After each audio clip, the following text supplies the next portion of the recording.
जहाँ पर कल हम लोगों ने विश्राम दिया था, है ना।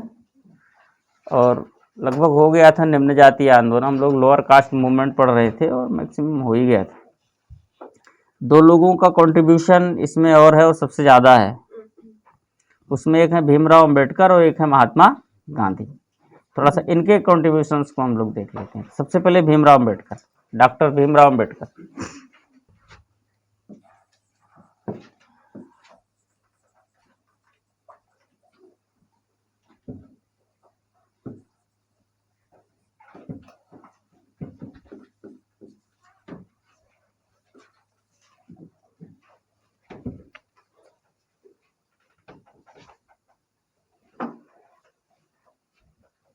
ठीक है, निम्न जातियों के उद्धार के लिए आजीवन प्रयास करते रहे।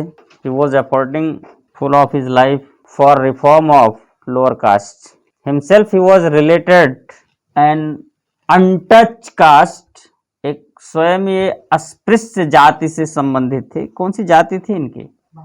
हाँ, नेम्ड महार, महार जाति से संबंधित थे। Himself he was related and untouched caste named Mahar. इन्होंने कांग्रेस का विरोध किया। He opposed the establishment of Congress, Congress की स्थापना का विरोध किया। नहीं, स्थापना छोड़ो, कांग्रेस का। ही अपोज्ड द कांग्रेस और धीरे धीरे ब्रिटिश साम्राज्य की ओर हो गए। And become close to British empire slowly, step by step भी लिख सकते हो। धीरे धीरे ब्रिटिश साम्राज्य की ओर हो गए। 1920 में All India Depressed Class Federation की स्थापना की।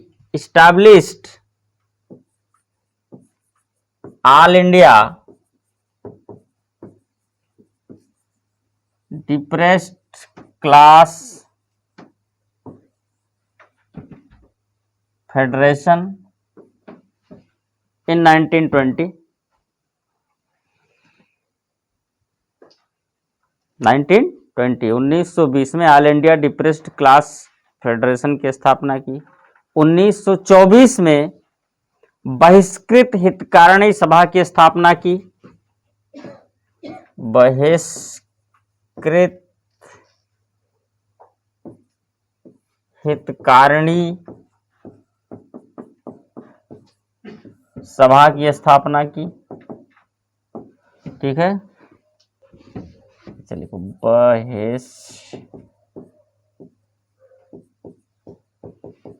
बहिष्कृत हितकारिणी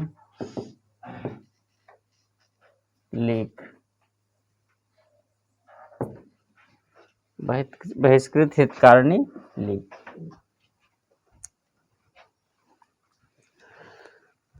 and published a magazine Bahishkrit Bharat in Marathi language. And published a magazine named Bahishkrit Bharat, इसी समय की बात है। Published a magazine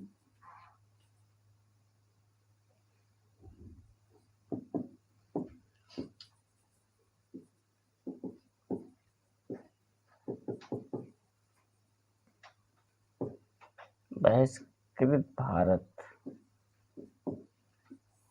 in Marathi language, in Marathi language, Marathi भाषा में बहिष्कृत भारत नामक एक पत्रिका निकाली। ठीक है, हो गया। मजदूरों के उत्थान के लिए स्वतंत्र समिति पार्टी की स्थापना की। इस्टैब्लिश्ड स्वतंत्र समिति पार्टी, स्वतंत्र इंडिपेंडेंट समिति पार्टी, कमेटी पार्टी तो होगा नहीं, है ना। इस्टैब्लिश्ड इंडिपेंडेंट समिति party for the raiseness of labourers. उन्होंने एक अन्य पत्रिका मूक नाम से भी निकाली थी। ये ठीक है, अंडरलाइन कीजिए इसको। एक पत्रिका तो बहिष्कृत भारत हो गया, और one another magazine was published by Bhimrao Ambedkar by the name of मूक। क्या है इसमें? मूक में मूक, मूक मतलब समझ रहे हैं? मूक मतलब चुप, साइलेंट। एक पत्रिका मूक निकाली। इस मैगजीन में केवल यही बताने का किस प्रकार से अंडर प्रेशर लोगों को अपनी बातें बोलने को, कुल मिलाकर के एक जो बोलने का जिसको कहते हैं ना एक्सप्रेशन, राइट टू एक्सप्रेशन है नहीं, तो वो पूरी तरीके से कैप्चर कर लिया गया। इसमें पूरा इन्होंने पब्लिश किया। बाद में इन्होंने हिंदू धर्म त्याग कर बौद्ध धर्म अपना लिया। In later, he adopted the Buddhism. He adopted the Buddhism at the place of Hinduism. बौद्ध भी हिंदू धर्म का ही हिस्सा है।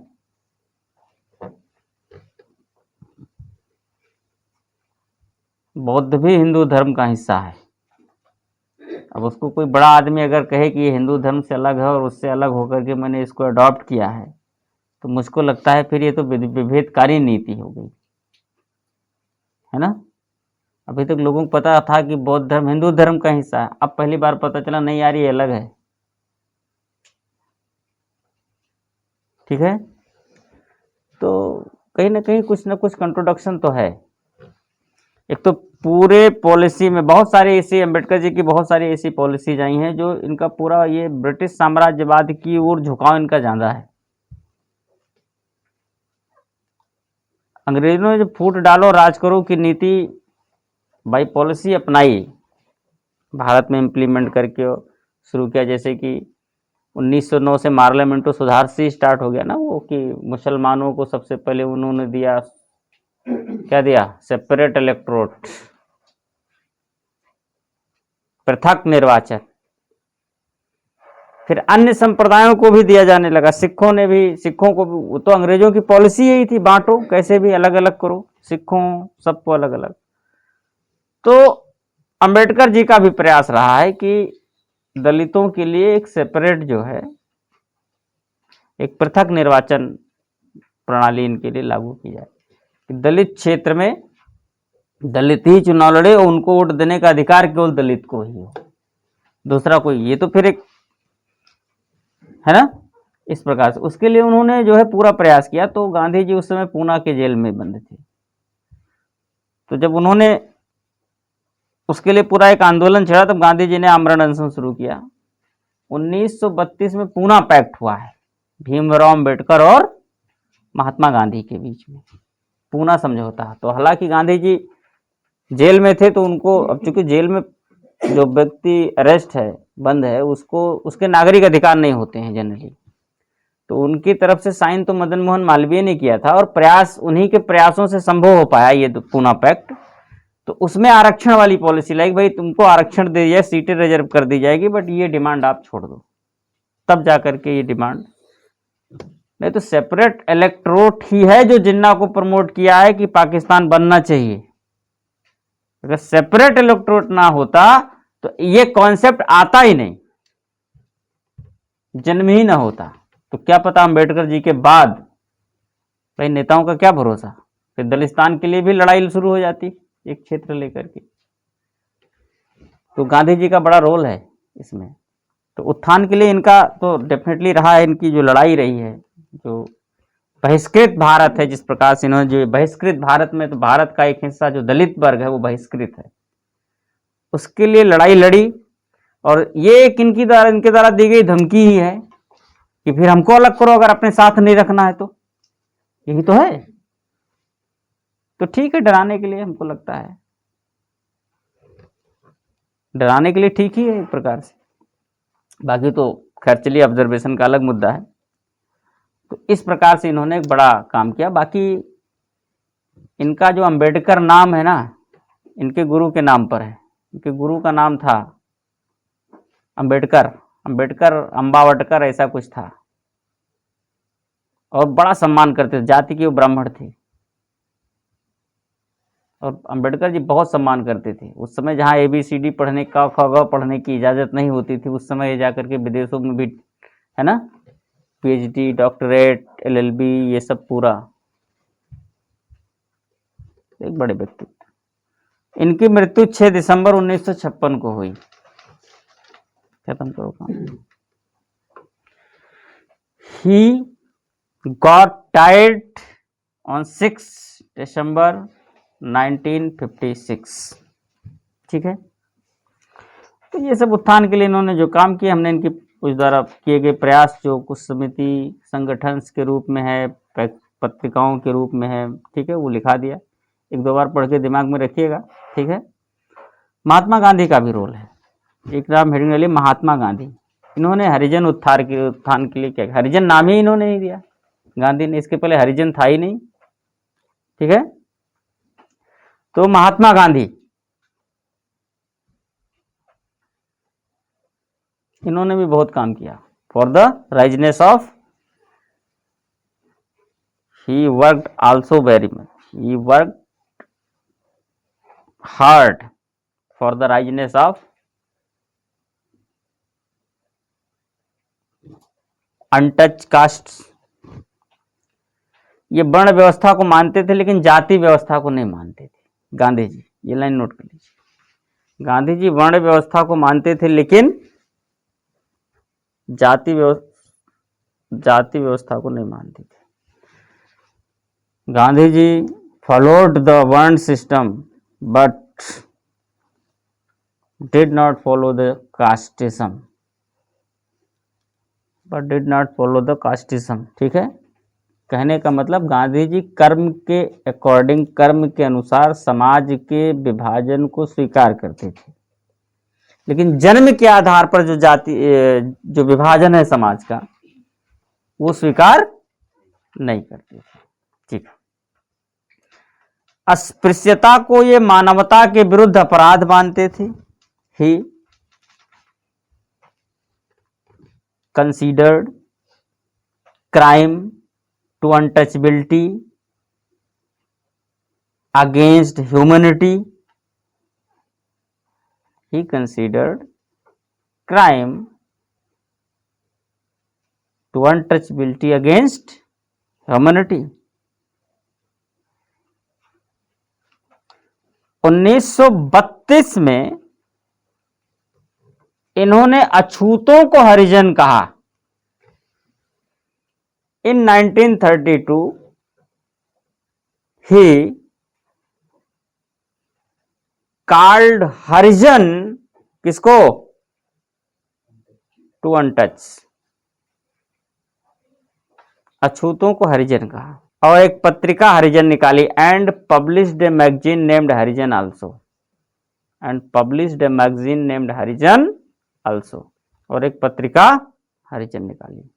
हरिजन सेवक संघ की स्थापना की, इस्टैब्लिश्ड हरिजन सर्विस लीग, यानी हरिजन सेवक संघ, इस्टैब्लिश्ड हरिजन सेवक संघ, हरिजन सर्विस लीग,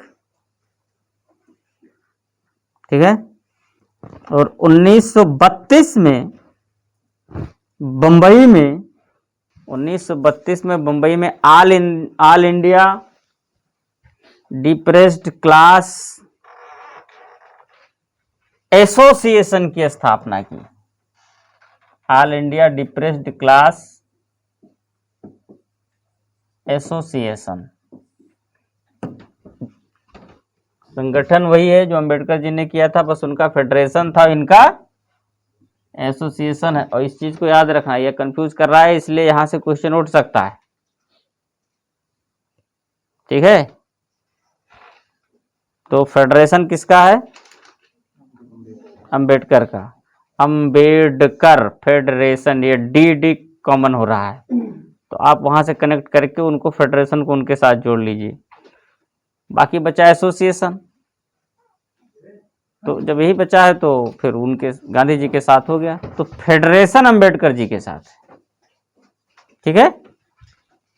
इतना ध्यान रखिए, याद रहेगा ना, कंफ्यूज तो नहीं होगा। कैसे याद रहेगा, क्योंकि अंबेडकर में डी है और फेडरेशन में डी है, इस तरीके से ये डी मैच करके, ठीक है। तो इन दोनों का योगदान रहा है। बाकी गांधी जी का तो जीवन भर योगदान ही रहा है। गांधी जी ने राष्ट्रवाद की लड़ाई लड़ी है, राष्ट्रवाद में पूरे समस्त भारतीयों को, दयानंद सरस्वती ने तो केवल नारा दिया था भारत भारतीयों के लिए, लेकिन भारत भारतीयों को प्रायोगिक रूप से प्रैक्टिकली अगर जमीन पर किसी ने उतारा है तो महात्मा गांधी ने उतारा है। कांग्रेस को अगुवा बना करके, कांग्रेस के लीडरशिप में आम लोगों को कांग्रेस का हिस्सा बनाकर भारत का हिस्सा बनाने का काम किया है। तो गांधी जी का तो बड़ा योगदान रहा है इस मामले में। तो ऐसे में वो लोग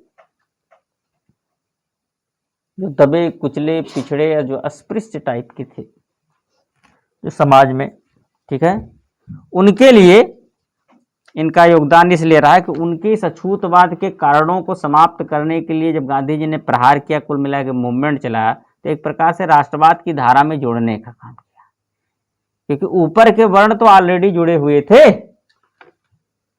और नीचे के वर्ण इसलिए अलग होना चाह रहे थे क्योंकि भाई जब हमको मानते ही नहीं हो अपना तो हमको किनारे ही कर दो, कौन सी लड़ाई कौन सी आजादी। तो ये एडिंग, ठीक है।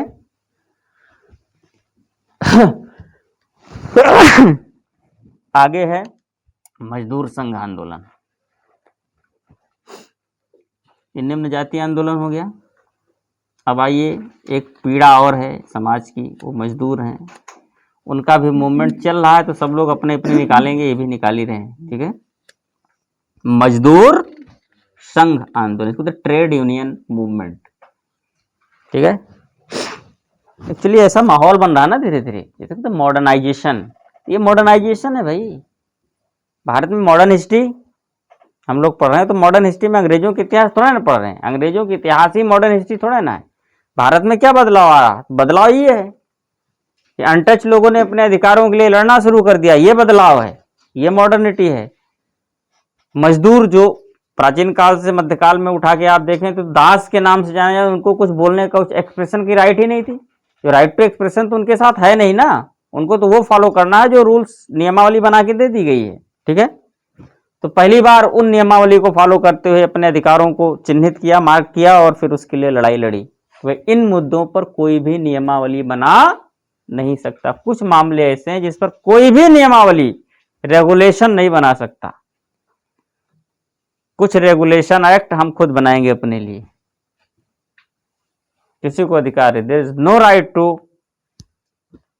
Make any regulation act to such persons which was known as depressed class in the society, ठीक है। यही तो मॉडर्निटी है।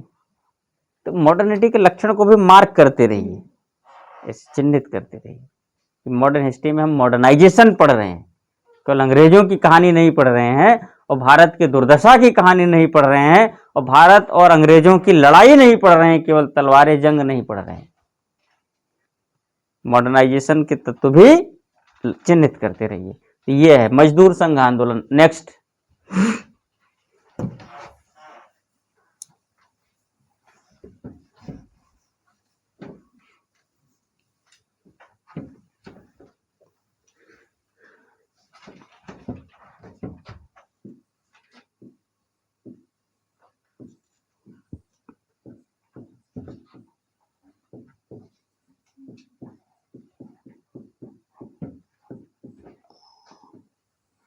Trade union movement.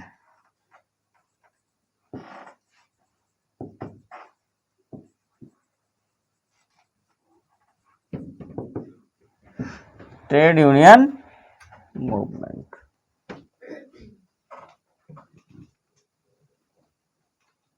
Trade is equals to मजदूर, कोई लेना देना है नहीं, एक्चुअली ये भावार्थ है, ठीक है। तो अभी आगे चल के क्लियर हो जाएगा कि ट्रेड यूनियन मूवमेंट कैसे है, क्योंकि लिखा तो मजदूर संघ गया है, तो फिर लेबरर्स होना चाहिए, तो मजदूर आएंगे, ठीक है। तो पहली चीज ये कि यथास्थिति क्या है, नोट करते रहिए कि भारत में, क्योंकि पढ़े हैं अभी तो पकड़ में आ जाएगा तुरंत सारी चीजें, तो जो नहीं पढ़े उनको भी पकड़ में आ जाएगा।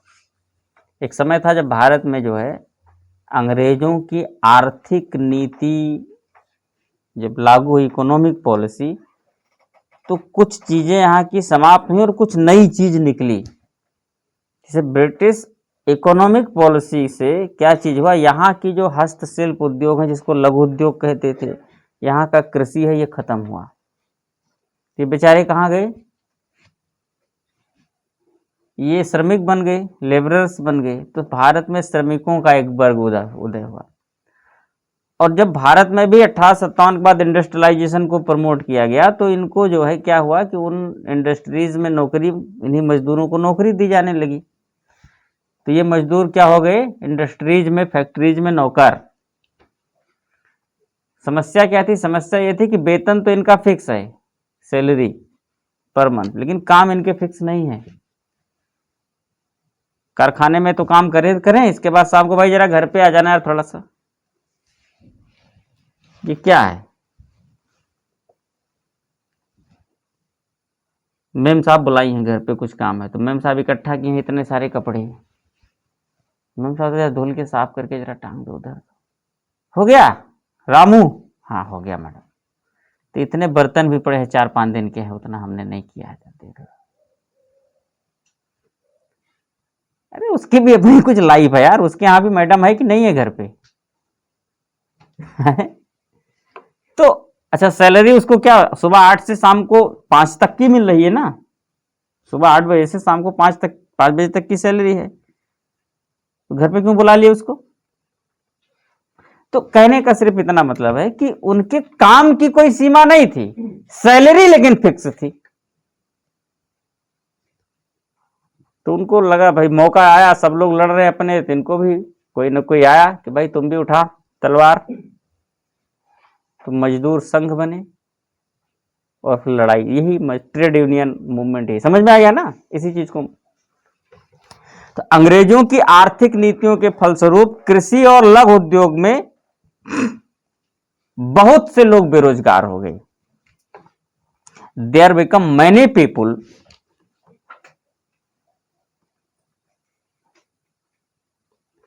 there become unemployment many people, unemployment many people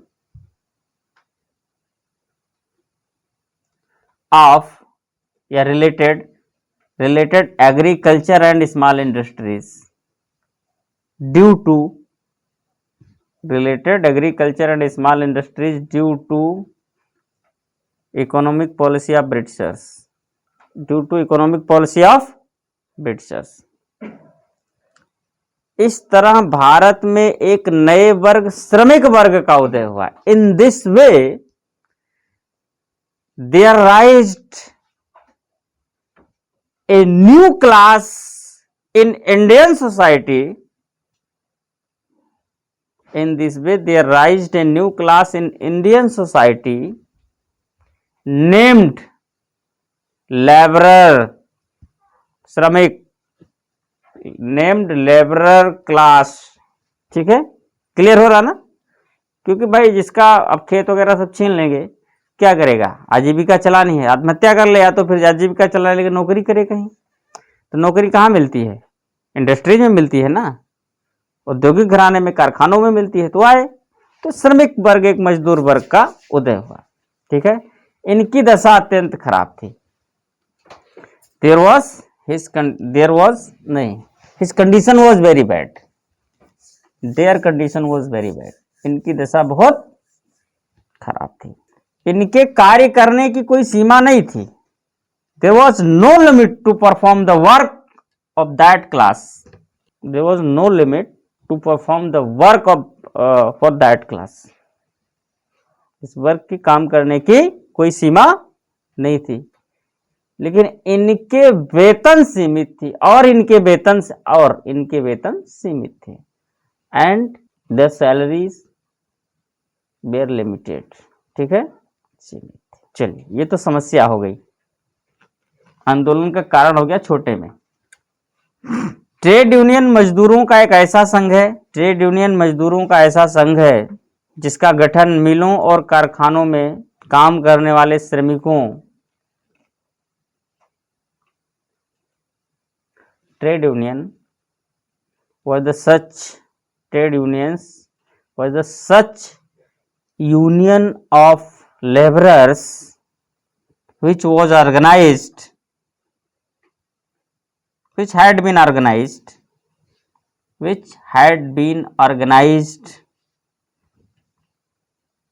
for the reform in condition of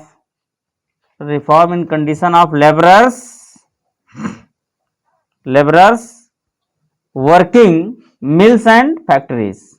मजदूरों का ऐसा संघ है जिसका गठन मिलों और कारखानों में काम करने वाले श्रमिकों की अवस्था में सुधार के लिए किया जाता है. was the such organizations which was the such unions which was organized for the reform of condition of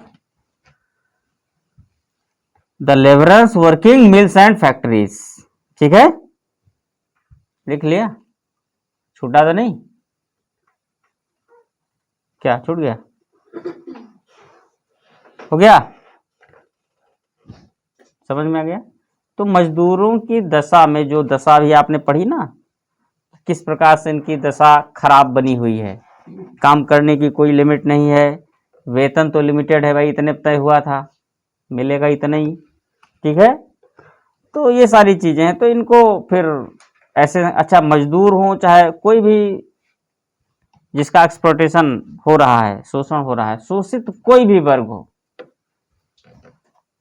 वो अपनी लड़ाई कैसे लड़ता है, एक चीज बिल्कुल कॉमन है, उसकी लड़ाई जब भी होगी संगठन में होगी, क्योंकि अकेले अकेले नहीं लड़ सकता.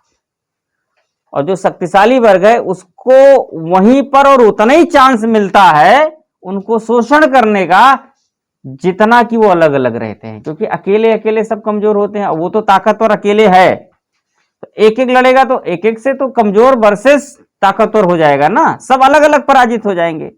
तो उनके पास मात्र उपाय ही मात्र एक है, यूनियन. और उपाय हो, ये उपाय का कारण भी है, समस्या एक सबकी. तो पर्सनल समस्याएं अलग अलग हो सकती हैं, घरेलू समस्याएं अलग अलग हो सकती हैं, बट जो बाहर की जो समस्या है, प्रॉब्लम है, वो सबके लिए समान है. और यही तो मौका देते हैं कि आप ऑर्गेनाइजेशन खड़ा करो, संगठन खड़ा करो. बैनर जिसको कहते हैं ना, बैनर वही होता है. बैनर चाहे समस्या को हो और बैनर चाहे सोल्यूशन का हो, उसका जो नेचर होता है, उस बैनर के नीचे रहने आने वाले जुड़ने वाले जो लोग होते हैं वो एक्चुअली उस बैनर के नीचे संगठित ही होते हैं. फिर उनकी अपनी निजी प्रॉब्लम्स या जो भी है वो फिर किनारे हो जाती है. तो इन मजदूरों की आपस की क्या लड़ाई पता नहीं, बट सबकी एकमात्र समस्या है क्या, कि पर्टिकुलर पावरफुल सरकार, सत्ता, व्यक्ति जो भी हो, उसके द्वारा सब समान रूप से शोषित किए जा रहे हैं. तो उनके पास अलग अलग लड़ने की क्षमता नहीं है, तो संगठित होने का कारण बन रहा है. ठीक है ना, रीजन तैयार हो संगठित हो, तो फिर संगठन यानी यूनियंस बनते हैं. तो इनको भी मौका मिला, भाई इकट्ठा हो जाओ. क्यों? क्योंकि इंडस्ट्रीज है ये, तो इंडस्ट्री में लेबरर्स अब इकट्ठा होने का मौका मिला. इकट्ठा बहुत सारे लोग काम कर रहे हैं. अब घर में काम करने वाले नौकर तो नहीं इकट्ठा हो सकते ना, ऑर्गेनाइजेशन नहीं, क्योंकि सबका अलग अलग है ना. ये है, लिख लिया? तो अब शुरुआत कीजिए ऐसे संगठनों के निर्माण की. 1877 मजदूरों की हड़ताल का सर्वप्रथम उल्लेख मिलता है. There mentioned first time of strike of the labourers in 1877. 1877 में मजदूरों के हड़ताल का पहली बार उल्लेख मिलता है. There mentioned first time the strike of the labourers in 1877. When, कब? जब नागपुर की एक एक्सप्रेस मिल के मजदूरों ने हड़ताल की. When the labourers related N express mill of Nagpur स्ट्राइक्ड. When the laborers of express mill of Nagpur striked. Nagpur की एक एक्सप्रेस मिल के मजदूरों ने जब स्ट्राइक किया,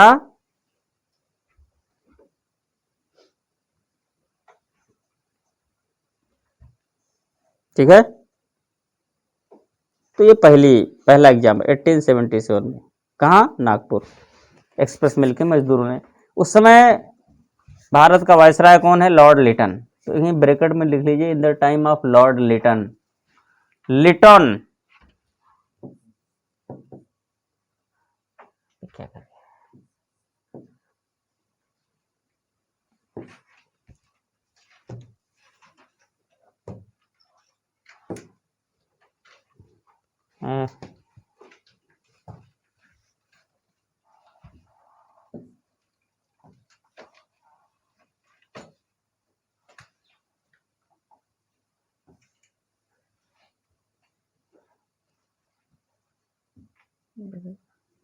चलिए, लॉर्ड लिटन।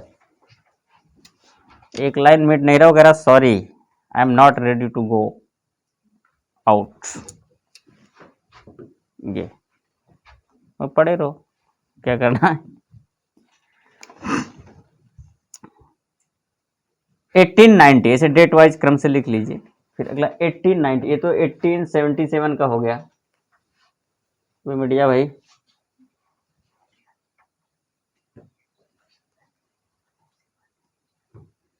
नहीं, चलो 1890।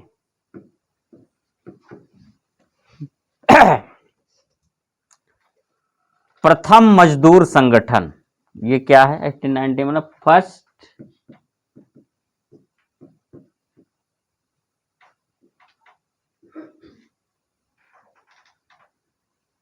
Labourers organisation.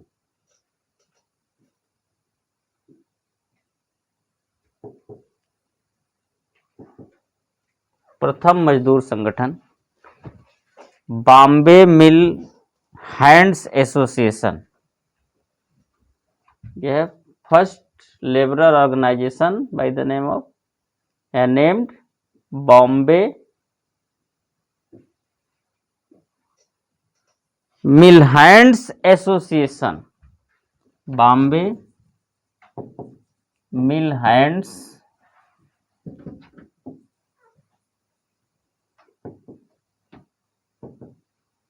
एसोसिएशन बाय किसके द्वारा बनाया गया,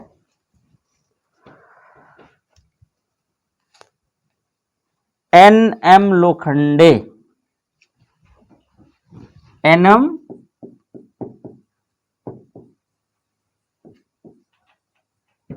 खंडे, एन.एम. Lokhande.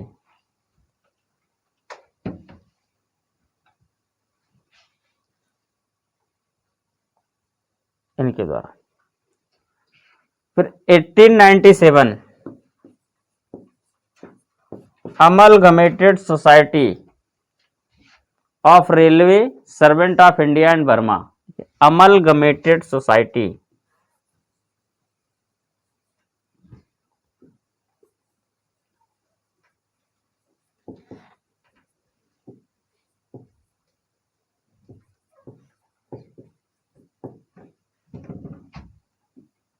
Amalgamated society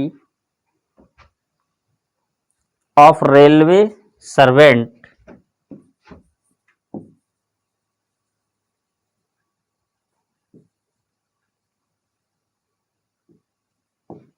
of India and Burma.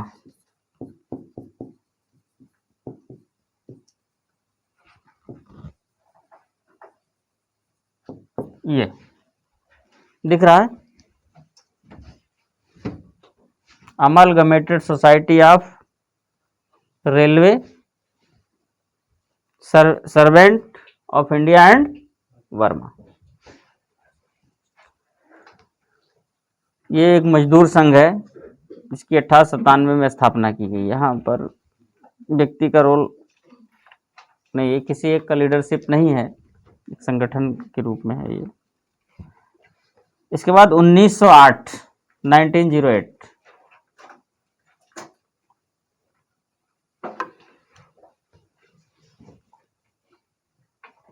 Bombay की कपड़ा मिल मजदूरों ने तिलक के गिरफ्तारी के विरोध में हड़ताल की।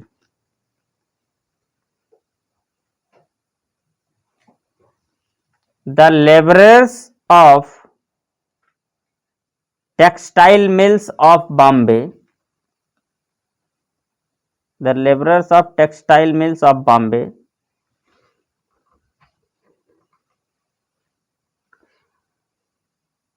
स्ट्राइक्ड against arrest of Tilak, striked against arrest of Tilak. Actually Tilak ji उस समय इन्होंने कुछ लेख लिखा था और पत्रकारिता के कारण जेल में डाले गए थे तिलक का। पत्रकारिता के कारण जेल में जाने वाले पहले व्यक्ति भी तिलक ही हैं। तो वहाँ के मजदूरों ने इनकी गिरफ्तारी के विरोध में हड़ताल किया हुआ था। भारत की पहली राजनीतिक हड़ताल है ये, इसको राजनीतिक हड़ताल कहा जाता है, क्योंकि एक हड़ताल तो होता अपने सैलरी बढ़ाओ या कम करो सुविधा के लिए, वो तो उनका अपना निजी मुद्दा, इस मामले में उनका निजी मुद्दा है नहीं है, इसलिए पहली राजनीतिक हड़ताल है। This was the first political strike of India, this was the first political strike of India.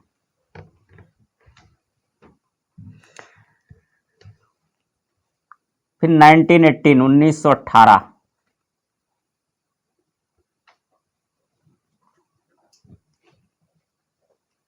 पहले वास्तविक मजदूर संघ की स्थापना, establishment of first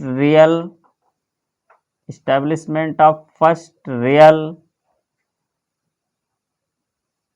labourer organisation, first real labourer organisation.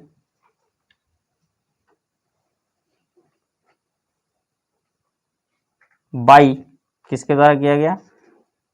VP Wadia, VP Wadia,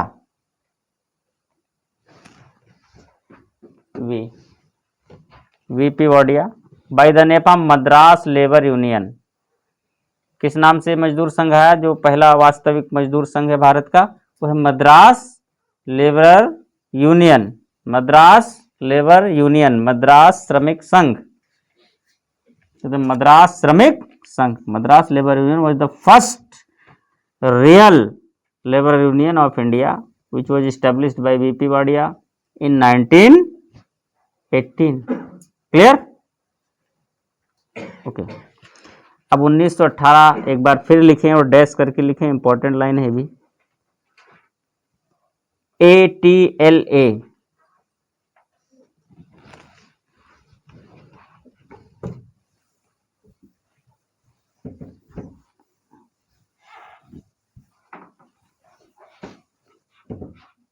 ATLA Ahmedabad Textile Labour Association, Ahmedabad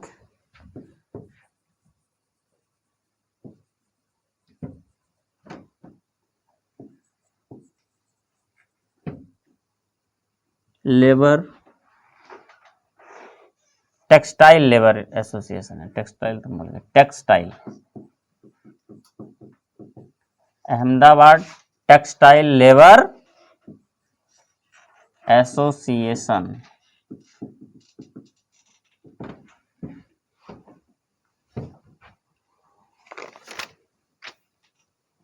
Gandhi ji द्वारा स्थापित थी, समर्थित, supported by Mahatma Gandhi.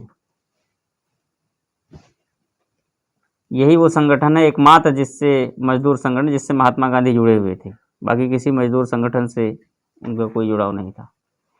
Ahmedabad Textile Labour Association Mahatma Gandhi द्वारा समर्थित, सपोर्टेड बाय महात्मा गांधी। ठीक है, this was the only association या organisation, this was the only organisation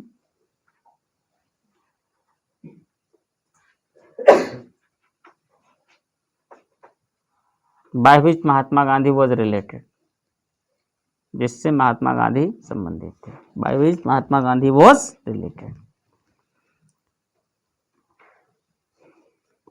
ठीक है, तो ये इसका क्वेश्चन है। एक लाइन और मेंशन कर लीजिए, यहीं से गांधी जी ने ट्रस्टीशिप का सिद्धांत दिया। गांधी जी ने ट्रस्टीशिप का सिद्धांत यहीं से दिया, या यहीं से क्या मतलब, यहीं इसी मजदूर संगठन में।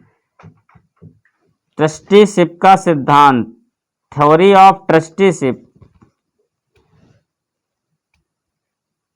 was given by Gandhi ji from here. Trusteeship समझ रहे गांधी जी का, ट्रस्ट न्यास, न्यास में मालिकाना हक व्यक्तिगत नहीं होता। ये पदेन, इस पर होता पदेन अध्यक्ष जिसको कहते हैं ना, बाई पोस्ट, इसका जो हेड होता है वो बाई पोस्ट होता है, जो आएगा जब तक रहेगा तब तक उसकी अध्यक्षता है ना। जब वो चला जाएगा दूसरा अपॉइंट होगा तब उसको वो मालिक हो गया चेयरमैन। तो कोई भी चेयरमैन ऐसा नहीं है जो उस संस्था के किसी भी अंश को, हिस्से को, शेयर को किसी को दे सके, डोनेट कर सके, गिरवी रख सके, बेच सके, ऐसा कोई राइट होता नहीं है ट्रस्ट में। ठीक है, ये केवल अच्छा जो लोग उसके फॉलो करते हैं, जैसे कोई चेयरमैन है उसको फॉलो कर रहे हैं, फिर वो हट भी सकता है, दूसरा आ सकता है, तो लोग फॉलो क्यों करें जब कोई स्थायी नहीं है? विश्वास, इसीलिए ट्रस्टीशिप कहलाता है। ठीक है, इसीलिए ट्रस्टीशिप। एक्चुअली गांधी जी ने ट्रस्टीशिप तो खैर बहुत दूर से, बहुत ऊंचाई से लिया था। गांधी जी का रामराज्य का कॉन्सेप्ट है, और ट्रस्टीशिप तो उनके दिमाग में वहां से चल रहा है। रामराज्य का कॉन्सेप्ट गांधी जी ने ही तो दिया था, और तो किसी का है नहीं। रामराज कोई ऐसा आइडियल स्टेट, ये तो ऐसा है नहीं कि आदर्श राज्य जैसा, तो गांधी जी की देन है कि जो आज राम राज्य चलता है। गांधी जी कॉन्सेप्ट ना लाए होते तो ऐसा कोई आइडियल स्टेट तो नहीं था ना ये कि प्रॉपर। तो ये उस शासन से उठाए थे, रामायण के उस चरित्र से लिया जाता है, जब भरत जी की खड़ाऊ रख करके, राम जी की खड़ाऊ रख करके भरत जी ने शासन किया था सिंहासन पर। विश्वास का शासन था कि आप विश्वास करो कि हम इस खड़ाऊ से पूछ के ही करेंगे जो करेंगे, इसके आदेश के बिना हम कुछ नहीं कर सकते। और जनता ने एक्सेप्ट कर लिया था कि राम का नाम जहां भी जुड़ा होगा हमको तैयार, क्योंकि उनको कोई नीड नहीं थी ना। ऐसा नहीं कि यहाँ सड़क बनवाओ, यहाँ नाली बनवाओ, यहाँ बिजली इतने घंटे आनी चाहिए अलग अलग, तो किसी को पेंशन चाहिए तो किसी को कुछ चाहिए। सरकार से डिमांड ही नहीं है कोई, क्योंकि डिमांड में तो डिफरेंस हो जाता है। फिर वहां बहुमत हो सकता है, सर्वमत, यानी राम राज्य का कॉन्सेप्ट सर्वमत पर आधारित नहीं हो सकता, नो डाउट। वहां केवल एकमात्र डिमांड थी जनता की कि भाई राजा तो राम ही होंगे, जो करें उनकी मर्जी, जो करें उनकी मर्जी, हमारी कोई डिमांड ही नहीं है। नाली बनवाएगी, सड़क बनवाएगी, घर बनवाएगी, डोनेशन देगी, कन्याधन विद्या योजना चलाएगी, तमाम योजनाएं वो जो मर्जी चलाए न चलाए, राजा सर्वमत, सारे लोग एकजुट होकर के एक ही मत पर राजी थे कि राजा यही होगा। इसको कहते हैं इंडिविजुअल। व्यक्ति जब राज्य होता है, व्यक्ति स्टेट कैसे हो सकता है? व्यक्ति स्टेट इसी रूप में हो सकता है कि सारे लोग का जब विश्वास इस तरीके से उसमें एंट्री ले, समाहित हो जाए कि फिर वो अकेला महसूस ही ना करे, वो तो फिर राज्य जैसा फील करने लगे। हमारा द्वारा लिया गया निर्णय पूरे राज्य का निर्णय होगा यार, तो फिर तो जिम्मेदारी मेरी बनती है। तो उसमें भी बड़ी कहानी है, चलिए खैर रामायण की कहानियां नहीं चलेगी, है ना, कि वो सीता त्याग और ये बात की जो कहानी आई थी उसी से रिलेटेड, राम राज्य से रिलेटेड है। तो वो एक कथानक है जिसको लोगों ने नाटक के रूप में परफॉर्म कर दिया, बट उसका एक पॉलिटिकल बहुत बढ़िया मैसेज है। ऐसा कुछ है नहीं, वो लास्ट पेज जो उत्तरकांड का है नहीं, जो मूल रामायण नहीं माना जाता, एडिंग माना जाता है, वहां पर दिया गया। उसके जो उत्तरकांड, जैसे अभी तक के सारी समस्याएं चल रही थी, ये प्रॉब्लम, उत्तर मतलब सारे उत्तर, सोल्यूशन कांड है वो सोल्यूशन कांड, वहां सारे सोल्यूशन आपको मिलने हैं। तो वो सोल्यूशंस में लिखा है कि ये सोल्यूशंस हो सकता है अगर जनता के एक वर्ग का शासक के निजी लाइफ के किसी एक हिस्से से किसी को समस्या हो जाए, तो पर्सनल विभेद, तो वहां पर क्या निजात हो सकता है। तो वो चलो, तो उसकी कहानी दूसरी है, ठीक है। वो भी राम राज्य के कॉन्सेप्ट से जुड़ा हुआ है। लोगों ने उसको ना ड्रामेटिक बना दिया उसको भी। सीता त्यागे तो वाल्मीकि जी ने संरक्षण दिया, तो लोग उस वहां जन्म लिए जंगल में जाकर के पेड़ के नीचे। रियलिटी एक्चुअली वो है नहीं, वो ड्रामेटिक फॉर्म है उसका, वास्तविक स्वरूप उसका वो है नहीं। वो एक पॉलिटिकल थ्योरी है जो लोगों को मैसेज के रूप में कुछ कहा जा रहा है, समझना मुश्किल है। तो ट्रस्टीशिप में ये गांधी जी का ट्रस्टीशिप यहीं से आया। हालांकि ये चीज वहां से चल रही है उनके दिमाग में, एक्चुअल में लिया वहां से उन्होंने। जब राम राज्य का कॉन्सेप्ट उनके दिमाग में आया तो ट्रस्टीशिप का कॉन्सेप्ट आ गया। स्टार्ट यहां से किया 1918। इसीलिए ये संगठन, मजदूर संगठन इंपॉर्टेंट है, ठीक है। आगे है 1920 ATIUC।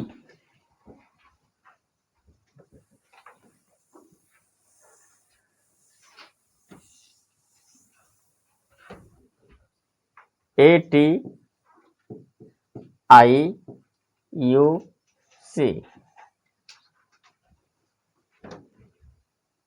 ऑल इंडिया, AIT होना चाहिए, AIT है,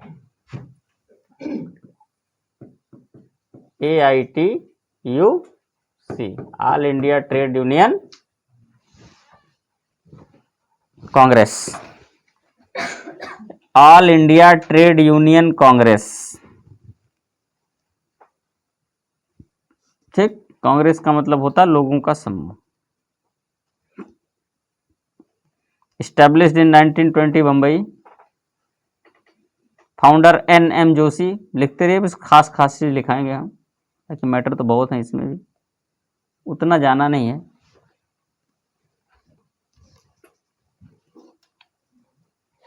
founder NM Joshi, NM Joshi, Narayan Malhar Rao Joshi. अध्यक्ष हैं इसके लाला लाजपत राय, चेयरमैन। पूछा गया है लाला लाजपत राय को, और जोशी जी को भी पूछा गया है। फाउंडर NM जोशी हैं, चेयरमैन लाला लाजपत राय हैं, सब चेयरमैन, डिप्टी चेयरमैन वो हैं जोसेफ बैप्टिस्टा, सब चेयरमैन। उपाध्यक्ष जोसेफ बैप्टिस्टा।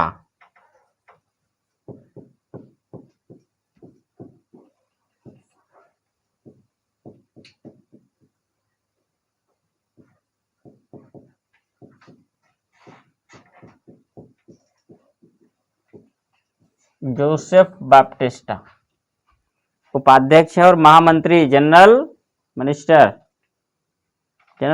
महामंत्री दीवान चमनलाल। दीवान चमनलाल। अभी चमनलाल है, दीवान लग गया तो कुछ इंपॉर्टेंस बढ़ गया, नहीं तो चमनलाल तो है ही, कौन पूछता था। दीवान चमनलाल, ठीक है, इसको याद रखना है, AITUC से रिलेटेड, ठीक। मूल कारण बस शॉर्ट में लिखिए, इसका जो मूल कारण है स्थापना क्या कारण है, main reason, establishment of ILO in Geneva after first world war. Establishment of ILO in Geneva after first world war. प्रथम विश्व युद्ध के बाद जिनेवा में अंतरराष्ट्रीय श्रम संगठन ILO, इंटरनेशनल लेबर ऑर्गेनाइजेशन, अंतरराष्ट्रीय श्रम संगठन, ठीक है। तो प्रथम विश्व युद्ध के बाद जब इसका गठन हुआ तो भारत के मजदूर इससे प्रेरित हुए कि अगर विश्व स्तर पर मजदूरों का संगठन है तो विश्व स्तर पर उस समय मजदूर का संगठन फिर कौन कौन से कहां से मजदूर हैं, फिर यूरोप वाले ही इसमें पूरा है, और शोषण किसका है, मजदूरों का शोषण करने वाला कौन है? यूरोपीय, क्योंकि पूरे विश्व में शासन भी तो लगभग उन्हीं का चल रहा है। अगर कोई शिकार है शोषण का तो यूरोपियन से है, बोले ये तो उन्हीं का हो गया। तो इस पैटर्न पर भारत में भी एक वो अंतरराष्ट्रीय है, ठीक है। तो ये ऑल इंडिया बना लिया, क्योंकि पूरे भारत में मजदूरों का एक संगठन भारत भर का, अगर वो अंतरराष्ट्रीय बना सकते हैं, भारत का तो हम बना ही सकते हैं, तो प्रेरित होकर के फिर इन्होंने ये बनाया। तो कारण ये है, इसका इंस्पायरेशन कारण है, ठीक है। इस संगठन की स्थापना 107 ट्रेड यूनियनों के मिलने से हुई। दिस ऑर्गेनाइजेशन वॉज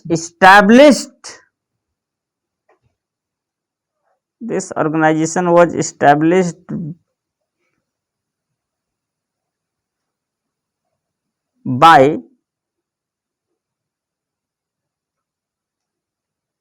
एडिंग मिलकर, एड है ना, बाई एडिंग 107 ट्रेड यूनियंस, ठीक। N M. Joshi was appointed as international representative of this organisation. N M. Joshi was appointed as international representative of this organisation. N M. Joshi इस संगठन के अंतरराष्ट्रीय प्रतिनिधि बनाए गए। कुल मिला के तो कहने को कहे, वो जो ILO है ना, उसके लिए प्रतिनिधि के रूप में भारत से कौन गया? एन.एम. जोशी के। मुद्दा ये, ठीक हो गया, ओके। अब इसका होगा डिवीजन, प्रथम विभाजन। AITUC ये डिवाइड होता है, डिवीजन के फर्स्ट डिवीजन,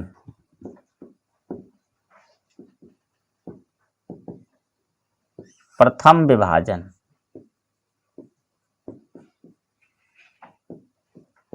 ऐसे लिखते जाइए, फर्स्ट डिवीजन।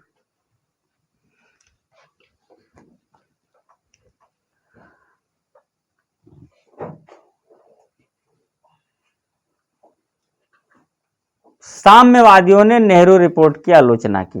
पहले लिख लीजिए, मैं थोड़ा सा फिर इस पर टिप्पणी कर दूंगा। इसका कारण मेन है कि साम्यवादियों ने नेहरू रिपोर्ट की आलोचना की। ऐसा लिखिए, the criticise of Nehru report by the communists. Criticise of Nehru report by the communists, एक कारण।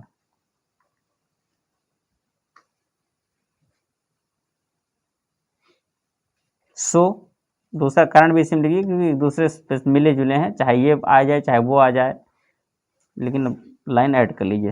अतः सुधारवादियों से इनका मतभेद हो गया। साम्यवादियों ने सबसे पहले इसकी आलोचना कर ली, भाई ये नहीं होगा। सबके तो भारत की संस्कृति के अकॉर्डिंग वहां सबके हितों का ध्यान रखा गया था। एकदम से भारत में किसी भी व्यवस्था को समाप्त नहीं किया। भारत बहुत बड़ा देश है, यहाँ विभिन्न संप्रदाय, विभिन्न पंथ, विभिन्न धर्मों के लोग रहते हैं। सबकी अपनी अपनी मान्यताएं हैं, चाहे जाति व्यवस्था हो चाहे वर्ण व्यवस्था हो, सब अपनी अपनी मान्यताओं के हिसाब से अपने समाज का निर्माण करते हैं, उसके अकॉर्डिंग अपनी आजीविका को या जीवन को चलाते हैं। एकदम से सबको समाप्त करके एक मानो, क्योंकि यहाँ धर्म बहुत है, वैसे में तो फिर बहुत विभाजन हो सकते हैं भारत के। तो अखंड भारत को रखना भी है तो सबके हितों को भी ध्यान में रखना पड़ेगा। लेकिन कुछ लोग भड़क जाते हैं निकल करके, ये कैसे कर दिया, उनके लिए कैसे कर दिया, इनके लिए कैसे कर दिया, है ना, तमाम सारी चीजें जो भी है। तो समझ गए ना नेहरू रिपोर्ट का मुद्दा थोड़ा सा, बाकी नेहरू रिपोर्ट पढ़ेंगे तब समझ लेंगे। तो ये लाइन, तो नेहरू रिपोर्ट साम्यवादियों ने आलोचना की, तो एन.एम. जोशी और बीबी गिरी ने क्या किया, अलग कर लिया, दैट्स इट। तो ये पहला विभाजन हो गया। तो साम्यवादी नेहरू रिपोर्ट की आलोचना के आधार पर साम्यवादियों द्वारा पहला डिवीजन क्या हुआ, एन.एम.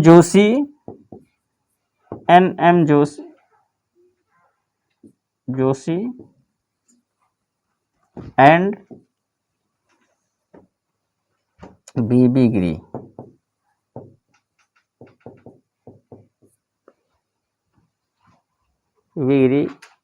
ने इस्टैब्लिश्ड, क्या किया, इस्टैब्लिश्ड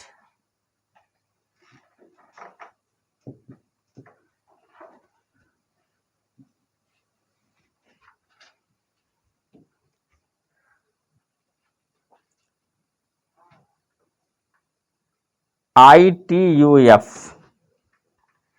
इस्टैब्लिश्ड ITUF, यह Indian trade union federation, Indian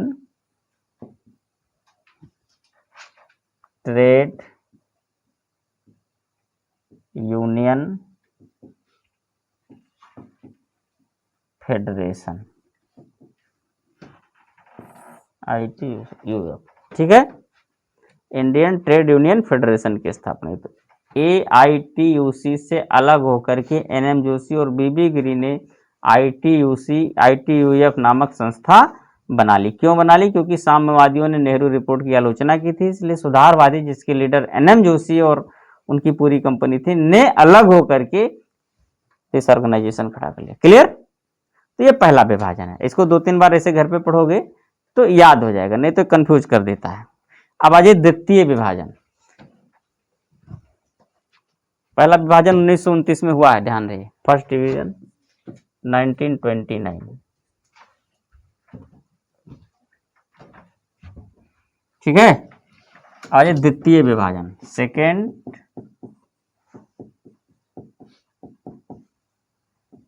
division,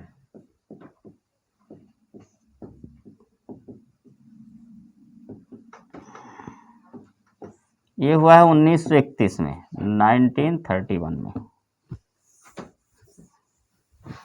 1931 में।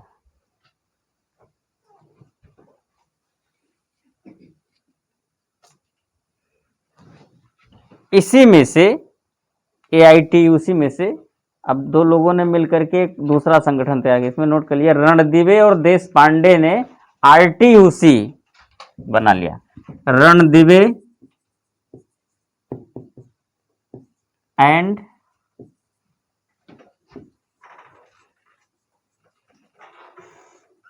देश Pandey established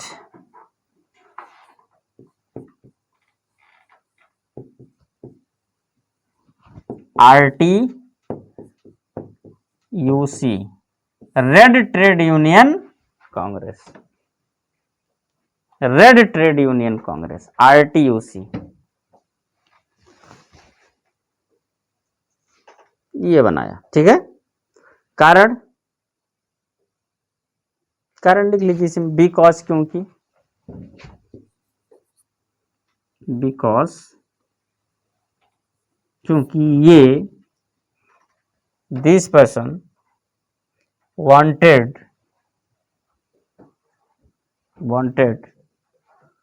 to attach AITUC, wanted to attach AITUC completely to Russia, क्योंकि ये द्विज पसंद मतलब रणदिवे और देश पांडे टाइप के, ठीक है, ये लोग AITUC को पूर्णतया रूस से जोड़ना चाहते थे। Wanted to attach AITUC completely to Russia, completely रूस से जोड़ना चाहते थे, ठीक है। कुछ लोगों ने बढ़ा गया, भाई ऐसे कैसे होता, पूरी तरह भारत का संगठन ले जाके रूस के सिद्धांतों पर, वो चूंकि रूस में साम्यवाद और वो सब मामला साम्यवाद का है, कि साम्यवादी पूरा तो रशियन ही है ना, तो इसको पूरी तरह साम्यवादी बनाना चाहते थे, जबकि भारत की परिस्थितियां अलाउ नहीं कर रही थी पूरी तरह साम्यवादी इसको बनाया। अगर परिस्थितियां अलाउ करती तो साम्यवादी भारत कब का हो गया होता, लेकिन परिस्थितियां नहीं है, क्योंकि भारत एक राष्ट्रवादी देश है और सबका अपना अपना राष्ट्रवाद है। सबको भारत का अगर हिस्सा माना जाना चाहिए, और माने लोग, मुस्लिम भी कहें कि हम भी हिंदुस्तान के हैं, भारत हमारा भी है, सिख भी कहें, सारे संप्रदाय के लोग अगर कहें, तो फिर साम्यवाद नहीं काम करेगा यहाँ पर। फिर अलग अलग जमीन पर सबको अलग अलग कुछ सेपरेट करना पड़ेगा भारतीय संविधान को, इसलिए तो यहाँ 25, 26 जो आर्टिकल 25, 26 वगैरह जो धर्म में हस्तक्षेप करने की बात नहीं कही गई है कि राज्य किसी भी धर्म के मामले में कोई भी हस्तक्षेप नहीं करेगा, किसी को भी अपने धर्म, संप्रदाय, मत, पंथ, मजहब और रिचुअल्स के अकॉर्डिंग कुछ भी करने की छूट है। कहाँ तक? जहाँ तक दूसरे के अधिकार या दूसरे के कार्यक्षेत्र प्रभावित ना हो। हस्तक्षेप नहीं करेगा, सबके मामले में सम्मान करेगा, बस सब लोग ऐसा करें कि दूसरे की टांग न खींचे अपने में, बस इतनी बात है ना। तो इसलिए तो ये दूसरा विभाजन हो गया 1931 में। चलिए, तो लड़के सब अलग अलग हो गए, लेकिन फिर एक होंगे, क्योंकि अलग अलग हो तो जाते हैं लेकिन बात बनती नहीं है, तो इनको एक कर लो। 1934 1934 सबसे पहले, एक मिनट, ये यहाँ आरटी सबसे पहले, ये 1934 में 1934 में आरटीयूसी का एआईटीयूसी में विलय हो गया। ये अलग हुए थे, फिर 1934 में फिर जाकर के मिल गए। इन 1934 आरटीयूसी मर्ज्ड इनटू एआईटीयूसी, ठीक है। और 1938 में एंड 1938 एआईटीयूएफ नहीं आईटीयूएफ मर्ज्ड इनटू एआईटी। तो 1934 में आरटीयूसी और 1938 में आईटीयूएफ का विलय हो गया, ठीक है। फिर से ये लोग एक हो गए, ओके।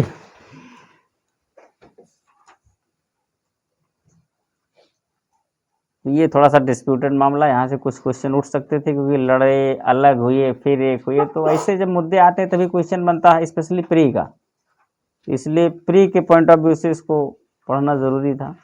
बाकी चीज़ें और क्रम को हम लोग फिर से आगे बढ़ाते हैं। 1928 एक हेडिंग डाली, और बम्बई के कपड़ा मिल मजदूरों द्वारा की गई सबसे बड़ी हड़ताल 6 महीने तक चली। तो भारत की मजदूरों द्वारा की गई सबसे बड़ी हड़ताल, the largest strike off labourers of India was labourers of textile mill of Bombay, laborers of textile mill of Bombay, laborers of textile mill of Bombay. This strike had been run till 6 months, 6 महीने तक चली। had been run till 6 months, 6 महीने, यह strike 6 महीने तक चली। had run till 6 months, और इसमें करीब 1.5 लाख मजदूरों ने हिस्सा लिया। And approx 1.5 lakh laborers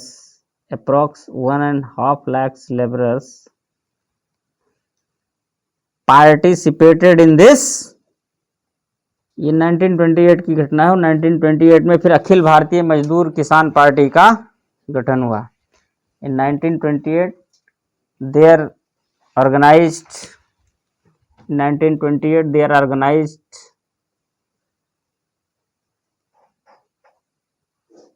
all India Mazdoor Kisan Party, All India Mazdoor Kisan party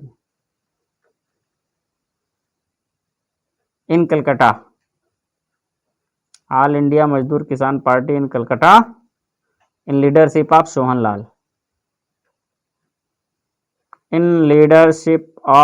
लाल।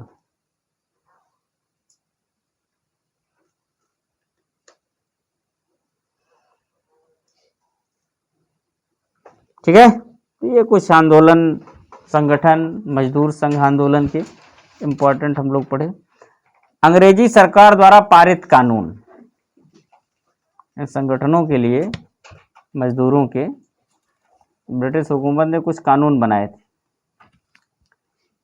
सम अंग्रेजी सरकार द्वारा पारित कानून, some act passed by British government, some acts passed by British government for regulate the activity of labourers, for regulate the activity of labourers, मजदूरों की गतिविधियों को नियंत्रित करने के लिए अंग्रेजी सरकार द्वारा बनाए गए कानून। ठीक है,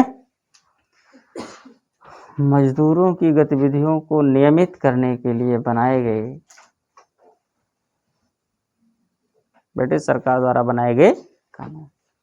सबसे पहले ट्रेड यूनियन अधिनियम 1926, यहां से भी क्वेश्चन है। Trade union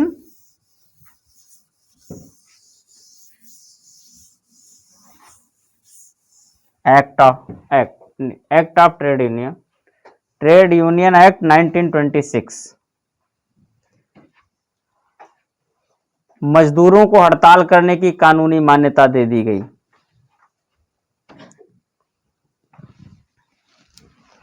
There have been given to the legal,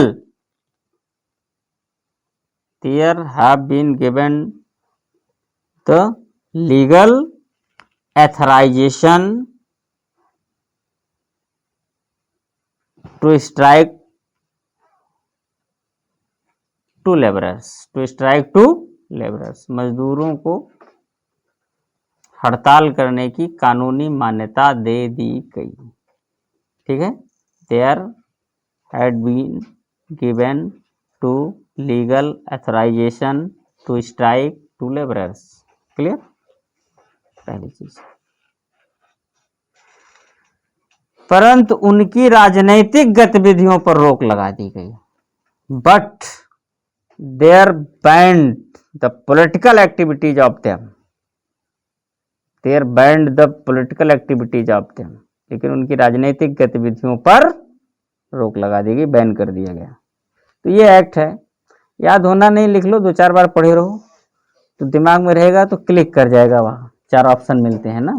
लेकिन पढ़ना जरूर बेटा। क्वेश्चन देखो, ढंग के क्वेश्चन यही सबसे ढेर सारे आते हैं। कुछ क्वेश्चंस बहुत रेयर हो जाते हैं और कुछ क्वेश्चन बहुत इजी आ जाते हैं।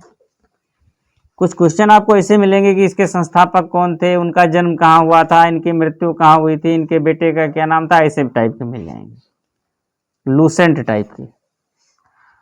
और कुछ क्वेश्चंस आपको ऐसे रेयर मिल जाएंगे कि पता नहीं चलेगा, रहेंगे कॉमन क्वेश्चन, बट वो कहाँ से है, कहाँ से लाके आया, ढूंढ के पता नहीं चलता। 4-5 क्वेश्चंस ऐसे रहते ही रहते हैं पीछे, वो नहीं सूचना मिलेगी जब तक आएगा नहीं। वो आप गेस, माइनस मार्किंग है तो गेस मत करो, माइनस मार्किंग नहीं है तो फिर गेस कर सकते हो। और बाकी जो मेरिट आपकी निर्धारित करते हैं, यही सब सारे टाइप के क्वेश्चंस रहते हैं अंदर से, जिसको लोग कहते हैं हमने देखा नहीं, हमने पढ़ा नहीं, कहीं मिला नहीं। एक्चुअली सब है, ऊपर ही है, कठिन नहीं है, आसान है, बस पन्ना पलटने की वहां तक। अब कौन एक्ट वैक्ट कौन उठा के पढ़ता है? हमको तो नहीं लगता कि पन्ना पलटो, एक्ट निकालो, ये करो वो करो। कोई ऊपर ऊपर जो कहानी अच्छी लगती पढ़ लेते हैं, इतिहास में यहाँ तक कोई घुसता नहीं है। चीजें इजी हैं, आसान है, हर जगह आपको उपलब्ध हैं, हर जगह उपलब्ध भी है, ऐसा नहीं कारखाना अधिनियम वगैरह आपको मिलेगा नहीं तो, लेकिन फिर भी लिख लो, केवल पढ़ने के लिए है। ऐसा कोई नई चीज हम नहीं लिखा रहे कि आपको कहीं पे मिलेगा नहीं, हर जगह मिल भी सकता है। तो 1926 ट्रेड यूनियन अधिनियम, इसमें राजनीतिक गतिविधियों पर रोक लगा दी गई, बट हड़ताल करने की कानूनी मान्यता। ट्रेड डिस्प्यूट एक्ट दूसरा है, पूर्ति दिखाओ, टाइम जैसे से बीत रहा है। Trade dispute act, trade dispute act 1929, 2 विशेषताएं हैं। नंबर 1, ट्रेड डिस्प्यूट एक्ट में number 1, first, they are banned on those strikes, on that strikes, they are banned on that strikes which was performed in support of others, दूसरे के समर्थन में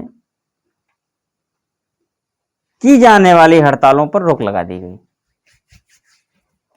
जैसे तो आपकी निजी समस्या है, चलो समझ में आ गया, हड़ताल बैठे हैं, पता लगा इधर के मजदूर हैं और उधर कानपुर के मजदूरों ने हड़ताल कर दी, सूचना देहरादून पहुंची, ये भी बैठ गए सड़क पे आके, हम भी नहीं करेंगे। क्यों?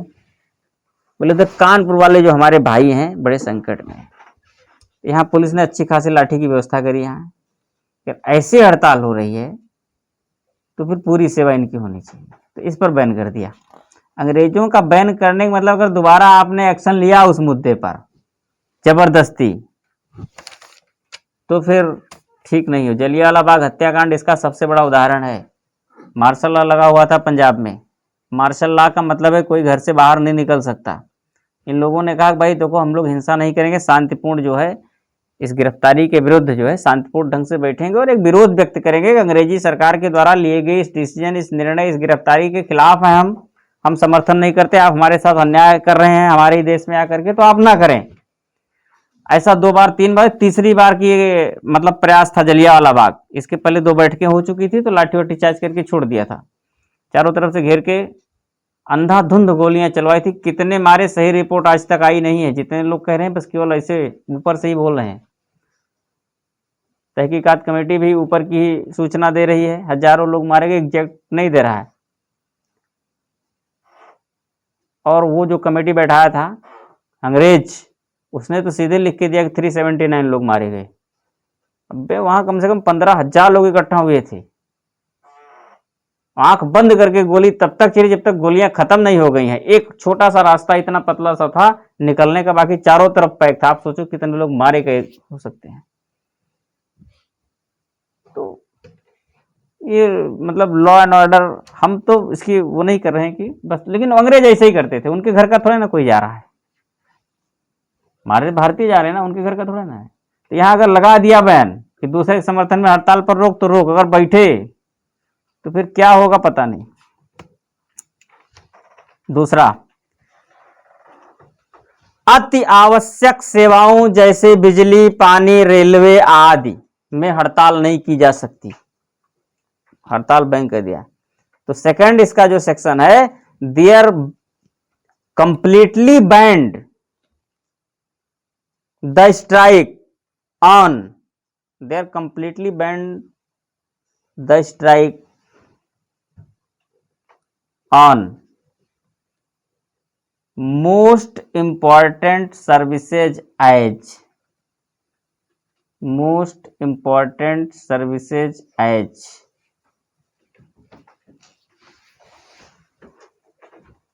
बिजली, इलेक्ट्रिसिटी,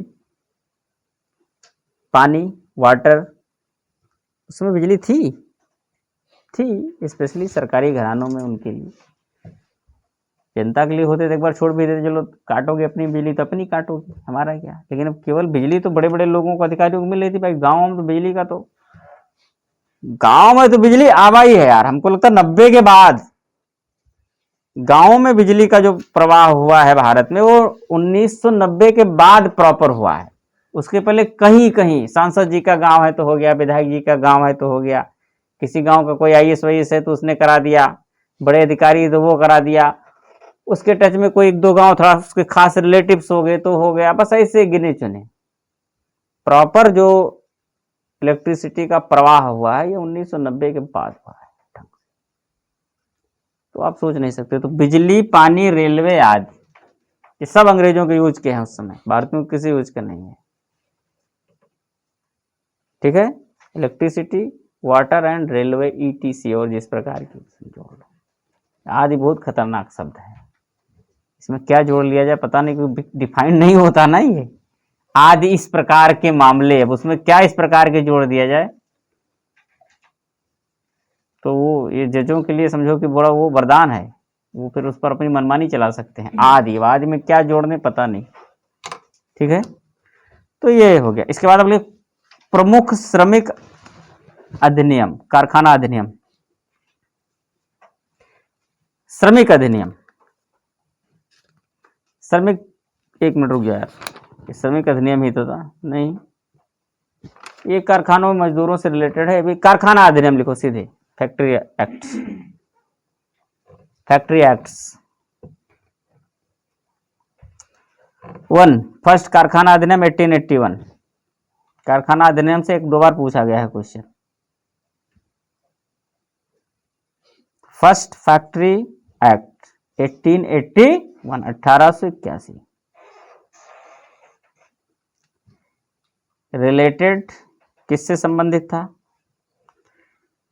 ये बाल श्रम के विरोध से संबंधित था। Related with child labour, related with child labour, बाल श्रम से संबंधित था। ठीक है, अब इसके आप सेक्शन में आ जाइए। सेक्शन क्या है? सेक्शन 1, 7 वर्ष से कम आयु के बच्चों को कारखाने में कार्य करने पर रोक लगा दी गई। 7 वर्ष से कम आयु के बच्चों को कारखाना में काम करने पर रोक लगा दी गई। There banned to perform the work in factories to दो child's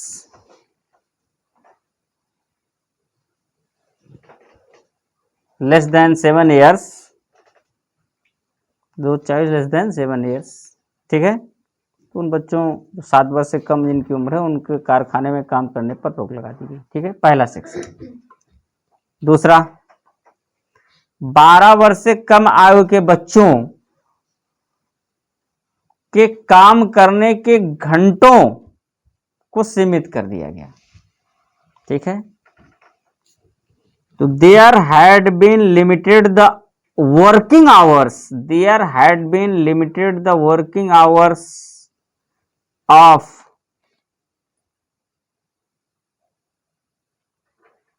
child's less than 12 years, children less than 12 years। 12 वर्ष से कम के बच्चों के कार्य करने के घंटे, देखो ये सब पूछे जाते हैं, ध्यान रहे। और बहुत बढ़िया ऑप्शन बना के पूछेगा, कंफ्यूज करेगा। एकदम क्लियर रहना चाहिए कि 2 ऑप्शन एक्शन है, इसके सेक्शन है। 7 वर्ष से कम उम्र के बच्चों को बैन कर दिया गया, काम नहीं कर सकते, और 12 वर्ष से कम उम्र के बच्चों को घंटे निर्धारित कितने घंटे कर सकते हैं। अब समस्या कहाँ फंस रही है क्वेश्चन में? कितने घंटे अलाउ किया गया, अब ये लिखा नहीं है।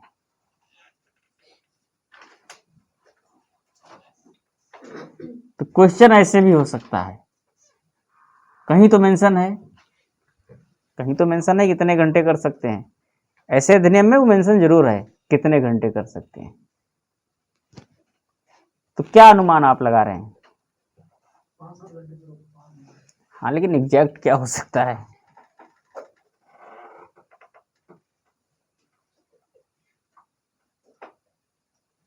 छह घंटे है शायद, एग्जैक्ट 6 घंटे। और प्रॉपर 8 घंटे काम करने को होते हैं, है ना? 2 घंटे कम कर दिया गया है, 6 घंटे। लेकिन इसको देवेंद्र जरा चेक करना तो आप।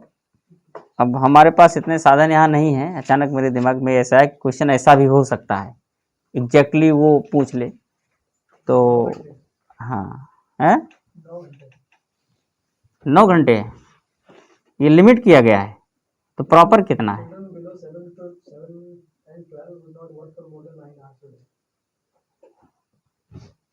तो फिर ठीक है, 12 घंटे 9 घंटे लिख लो, फिर 12 घंटे होते थे, प्रॉपर 12 घंटे होते थे, कम करके 9 घंटे किया गया।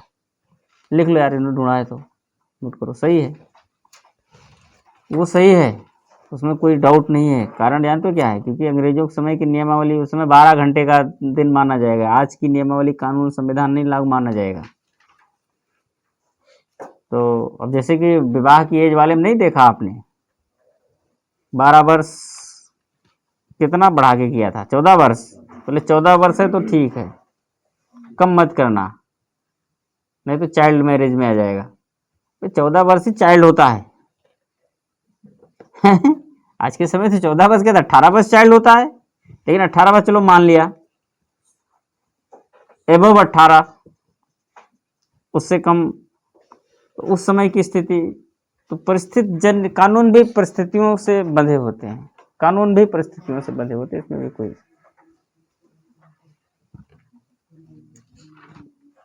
द्वितीय कारखाना अधिनियम 1991, सेकेंड कारखाना अधिनियम,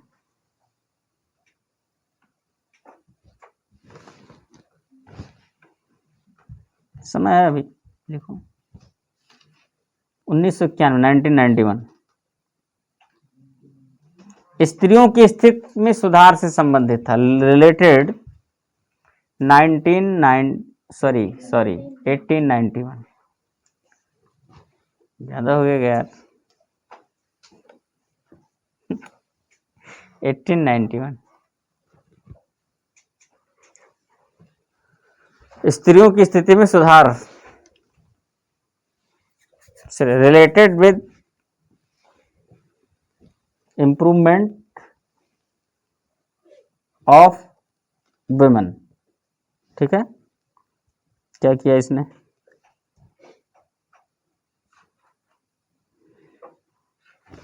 स्त्रियां अब रात में काम पे नहीं जा सकती थी, according to this act the women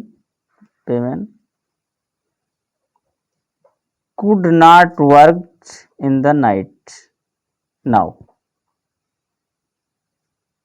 could not work in the night.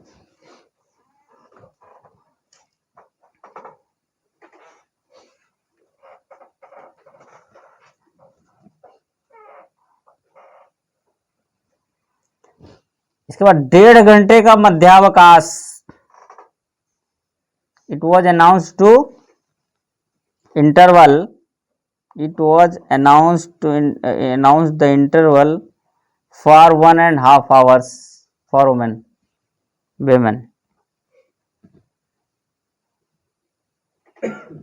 ये हो गया। ठीक, इसके बाद 14 वर्ष से कम आयु के बच्चों को कार्य करने के समय को सीमित कर दिया गया।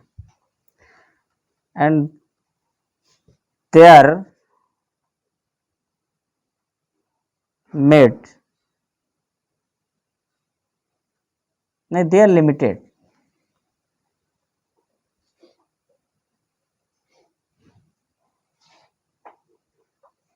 the time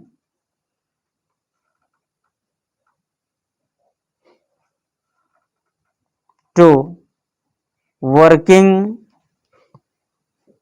child below 14 years, working childs below 14 years। ठीक हो गया ना क्लियर?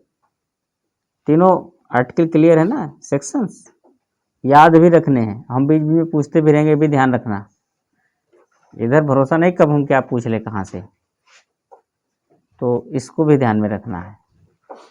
थर्ड कारखाना अधिनियम,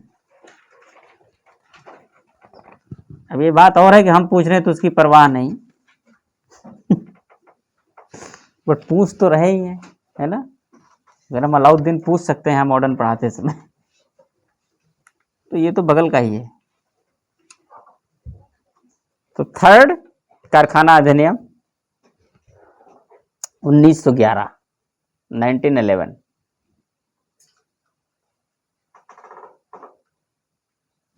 ये औद्योगिक श्रमिकों के स्वास्थ्य और सुरक्षा से संबंधित था, बस इतना लिखना है। Related with health and security, related with health and security to industrial laborers। ठीक है, फोर्थ कारखाना 1922। एक चीज देख रहे हैं इसमें 10-10 वर्ष का अंतर है सारे कारखाना अधिनियम में। तो 1881 से शुरू हुआ है, तो वो याद रखिए। दूसरा 10 वर्ष बाद 91, या 10वें वर्ष से 91। तीसरा कितना 1920 हो गया, चलो दुगना हो गया, तो भी 10 मतलब मल्टीपल तो वो 10 ही आ रहा है ना, तो कॉमन हो गया 10। तो 10 20, पहले में 10 दूसरे में 20, ये भी याद करने का अच्छा तरीका है। पहले में जो डिफरेंस है 10 का, दूसरे में 20 का है, तीसरे में फिर 10 का है, काम खत्म। तो चतुर्थ कारखाना अधिनियम फैक्ट्रियों की दशा सुधारने से संबंधित था। 1922 फैक्ट्रियों की दशा सुधारने से था। रिलेटेड विद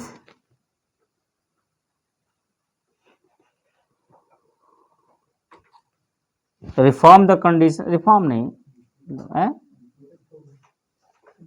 इंप्रूवमेंट होगा, improve the condition of factories. होता नहीं कि हेल्थ वगैरह सब आ गया, श्रमिकों के लिए हेल्थ का, सुरक्षा का, तो बहुत ऐसे खतरनाक मशीनें होती थी जहाँ पर बहुत इंजरीड हो जाती थी, कई लोग मर जाते थे। तो उसमें कारण केवल लापरवाही भी नहीं होती थी, मशीनों का पुराना होना और उसमें डैमेज होना दुर्घटना का एक कारण ये भी होता था। तो एक एक्ट इस पर भी बना दिया गया, भाई मशीनों को भी देखो, आदमी कितना भी सुरक्षित है, मशीन ही ब्लास्ट कर गई तब, है। तो ये चीज इस तरीके से मजदूर संघ आंदोलन, ट्रेड यूनियन यही खत्म होता है। लगभग चीज़ों को हम लोगों ने पढ़ लिया, ठीक है। क्योंकि समय है थोड़ा सा, उसका हम यूटिलाइज करते हैं। और एक मूवमेंट और है, कोशिश करते हैं हो जाए तो ठीक है, नहीं थोड़ा बहुत बचेगा तो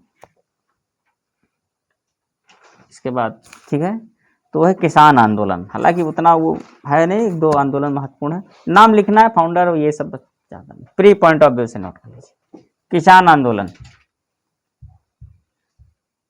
किसान आंदोलन, तो किसान मतलब फार्मर्स मूवमेंट। सबसे पहले नील आंदोलन,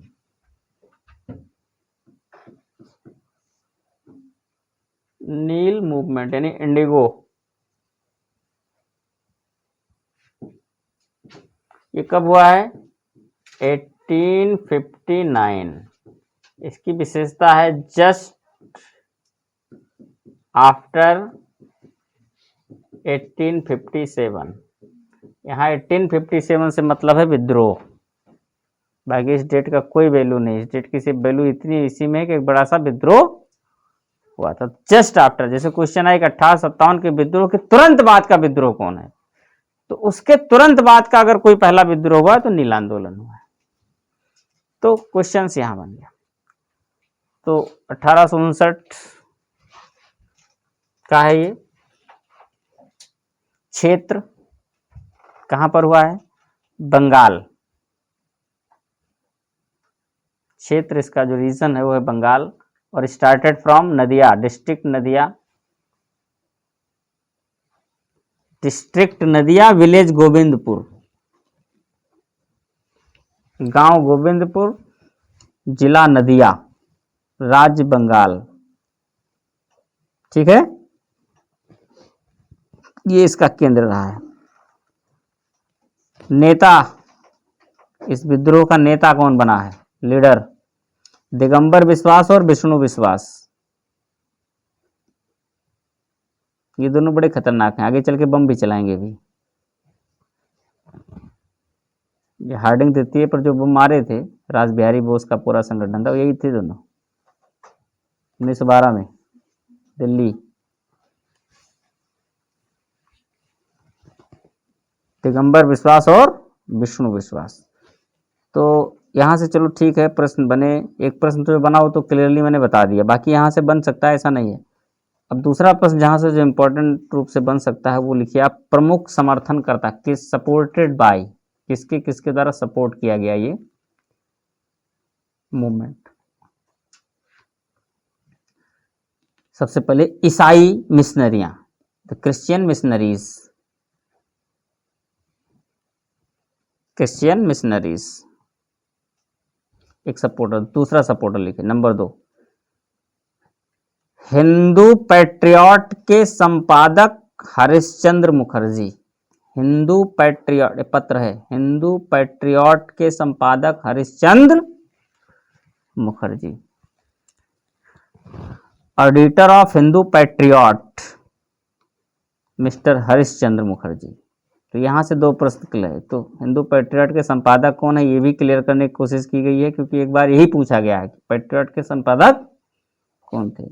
और फिर दूसरा सपोर्ट का तो है ही, तो इसमें 2 प्रश्न इनबिल्ड है, ठीक है। तो ये सपोर्टर है इसका। तीसरा, ये भी क्वेश्चन पुट अप हो चुका है और इम्पोर्टेंट है, आज भी इम्पोर्टेंट है और तब भी इम्पोर्टेंट था। वो है दीनबंधु मित्र का नाटक नील दर्पण। दीनबंधु मित्र का नाटक नील दर्पण, ड्रामा नील दर्पण, रिटन बाई दीनबंधु मित्र। नील दर्पण सबसे ज्यादा इसने ही सपोर्ट किया है। नील दर्पण लिख लिया ना, दीनबंधु मित्र, MITRA, मित्र, ठीक है। तो ये कुछ व्यक्तित्व, कुछ संस्थाएं जो इससे जुड़ी हैं, कुछ बातें जो इससे निकल के आ रही हैं। अब थोड़ी सी विशेषताओं में हम लोग एंट्री लेते हैं। आधुनिक भारत का पहला कृषक आंदोलन, कुछ खास खास चीजें लाइन टू लाइन बिल्कुल पॉइंट आउट कर लीजिए बस, और कुछ हम बहुत डिटेल में नहीं जाएंगे। आधुनिक भारत का पहला कृषक आंदोलन, first farmer movement of modern India.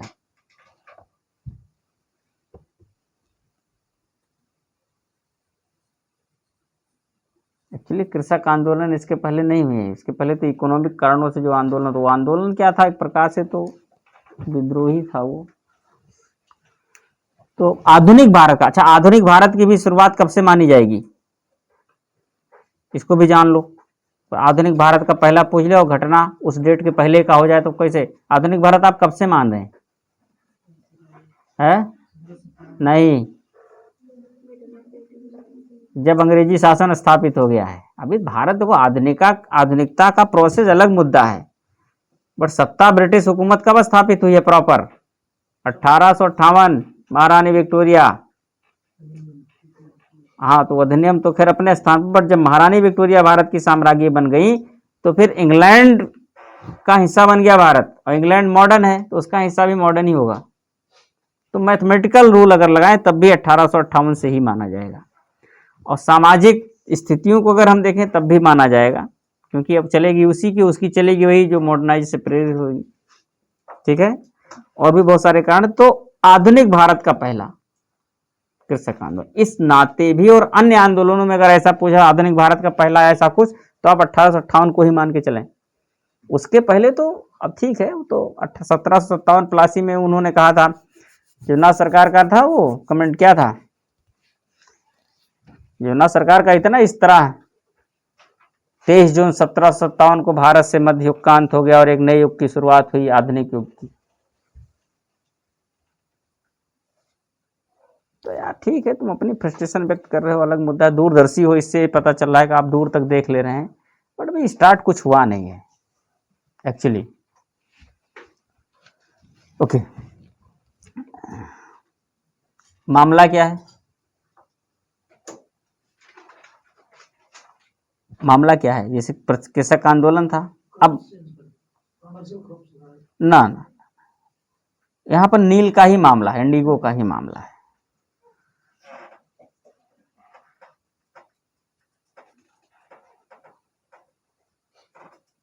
लिख लीजिए 2-3।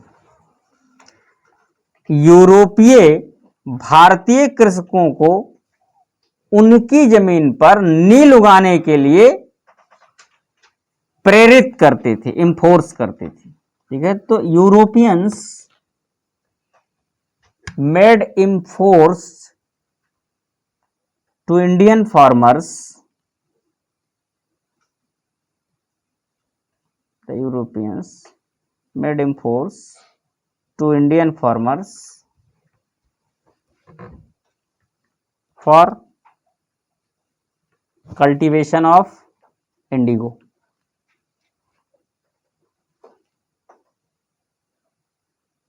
ठीक है। इसके लिए उन्हें वो अग्रिम पेशगी भी देते थे, यानी फॉर इट द यूरोपियंस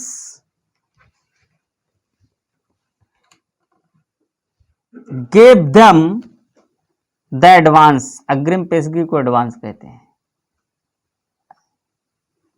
क्या देते थे, advance, gave them the advance for it, ठीक है। इसके लिए उन्हें एडवांस देते थे।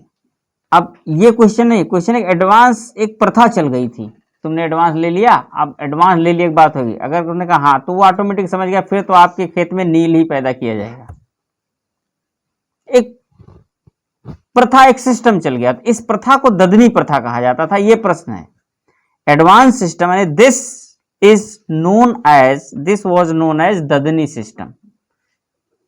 This is what is known, this is मतलब ये एडवांस सिस्टम।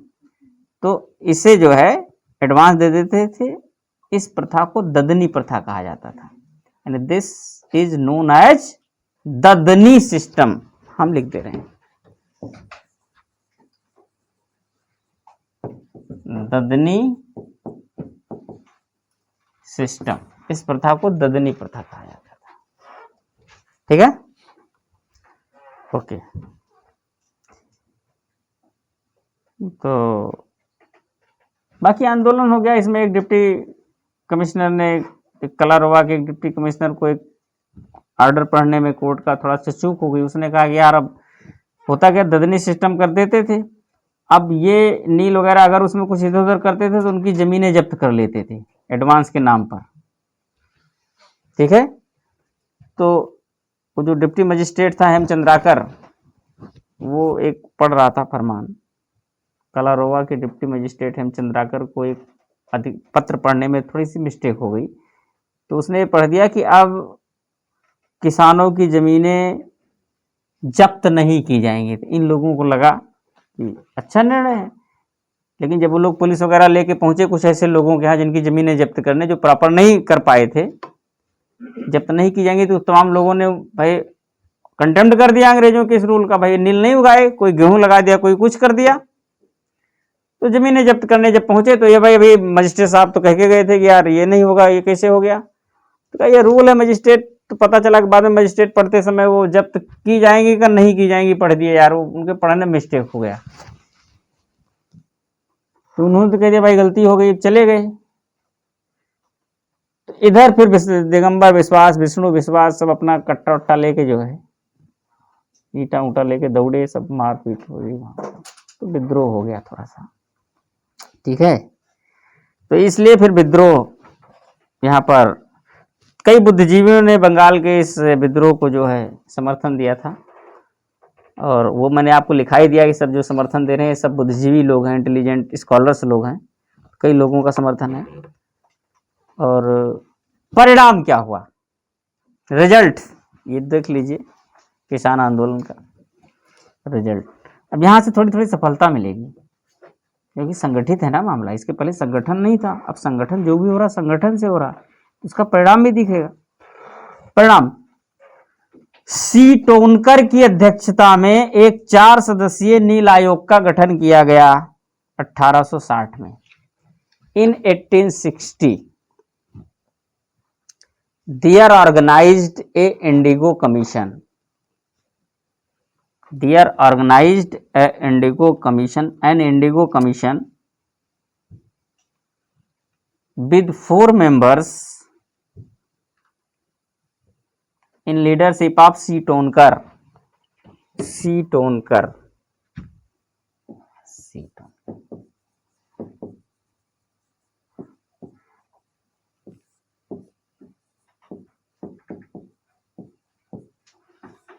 C. टोनकर की अध्यक्षता में 4 सदस्यीय एक नील आयोग का गठन किया गया 1860 में, इन 1860। ठीक है, okay. And announced a notification and announced a notification that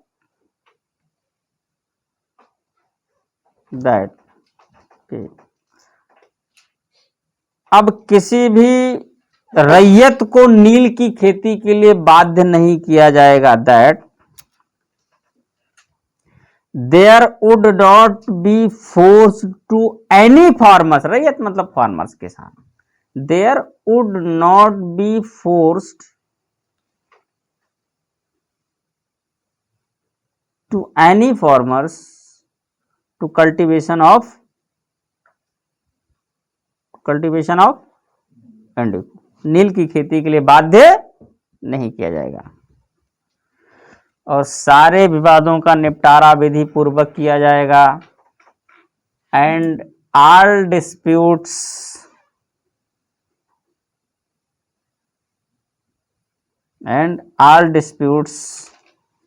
will be decided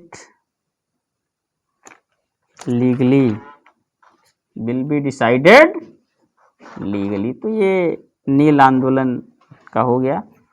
2-3 आंदोलन के नाम है, जरा लिख लेते, भी 2-3 मिनट है, भी आप लिख लीजिएगा बाद में, कोई दिक्कत नहीं। पावना है, दक्कन है, खत्म हो जाएगा इसी में। 2 है बस, कब, कहां और किसने, इतने लिखना है। तो नील आंदोलन का तो फंडा, यहां से इंपॉर्टेंट क्वेश्चन आते हैं, इसलिए मैंने थोड़ा डिटेल में डाल दिया इसको। अब देखिए पावना विद्रोह 1873 से 76, Pabna PABNA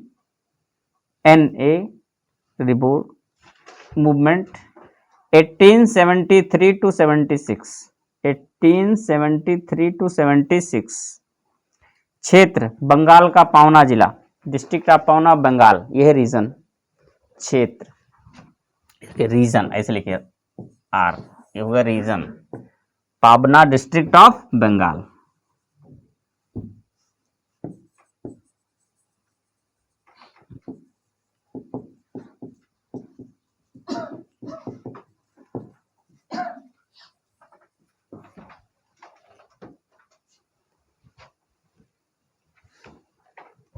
Pabna district of Bengal, ठीक है। कारण जमींदारों द्वारा लगान की दरें अत्यधिक बढ़ा देना, to increase the rate of taxation, to increase the rate of taxation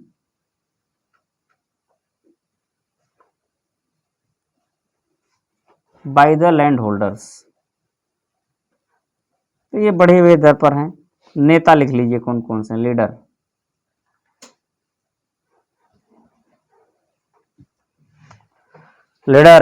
Ishan Chandra Rai, Ishan ISHAN, Ishan चंद्र राय। फिर है केशव चंद्र राय, केशव चंद्र राय,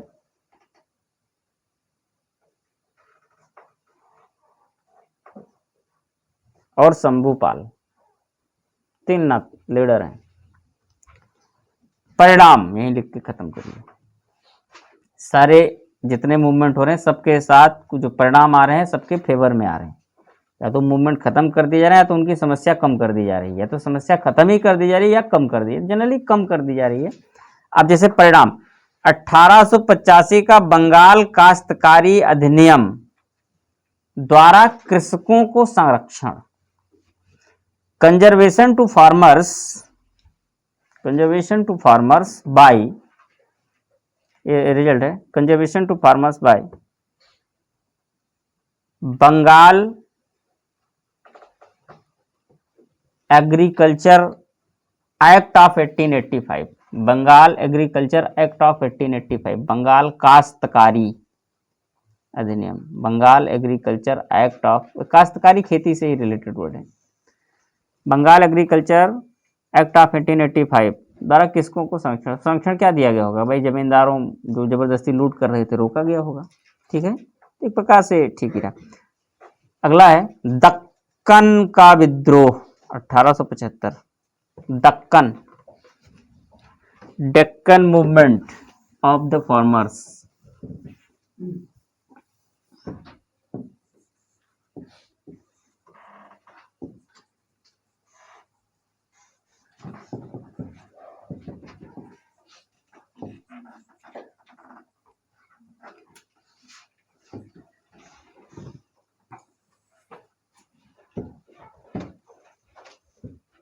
अठारह 1875।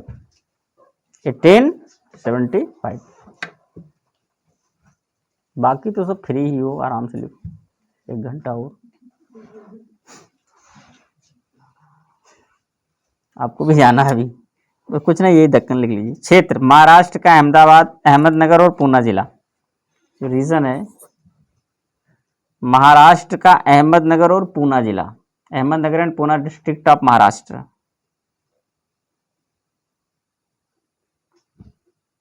कारण,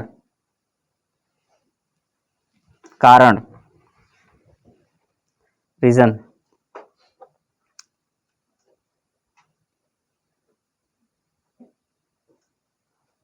मारवाड़ी और गुजराती साहूकारों द्वारा अधिक ब्याज पर ऋण देना और चुकता ना कर पाने पर जमीनें आदि नीलाम करा लेना। तो टू प्रोवाइड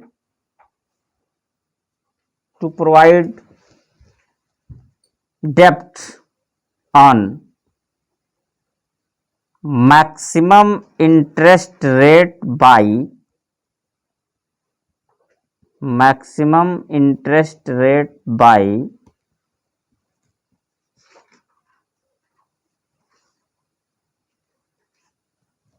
ये साहूकार गए हैं, शाहूकार, सेठ जिसको कहते हैं, मनी लेंडर। हाँ, बाई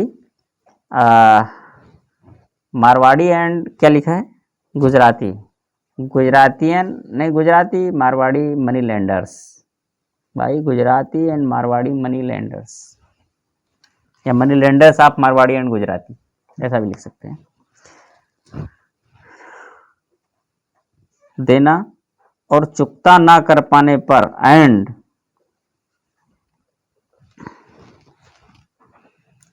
ऑन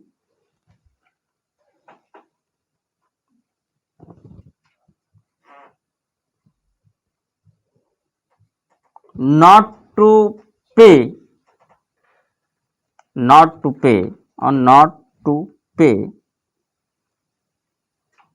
on time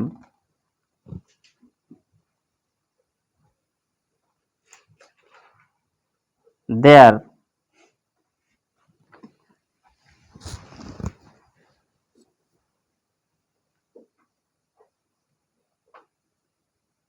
नीलाम का पता है, नीलामी, ऑक्सस, ऑक्शन, ओ ऑक्शन है, हाँ वही नीलामी है, कि वही नीलामी है। ये जमीन खुद नहीं लेते थे, खड़े होते थे, ये जमीन बिक रही है, बोली लगाते थे, सबसे ज्यादा बोली थे तो उनके नाम, फिर उसको वही जिसकी जमीन है उसी को फोर्स के जाके इसको बनामा रजिस्ट्री करके आओ, उसी को रजिस्ट्री करवा देते थे उसी से। सेम वही चीज है, ऑक्शन ही है, होता सब लीगल था बट जबरदस्ती होता था, बस यही मामला है। ठीक है, तो not to pay on time there made auction their lands, there made auction their lands.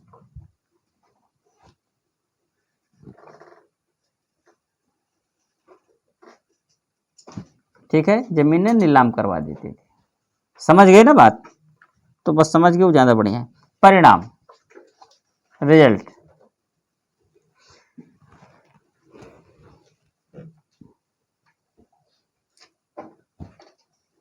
there gave the conservation to farmers by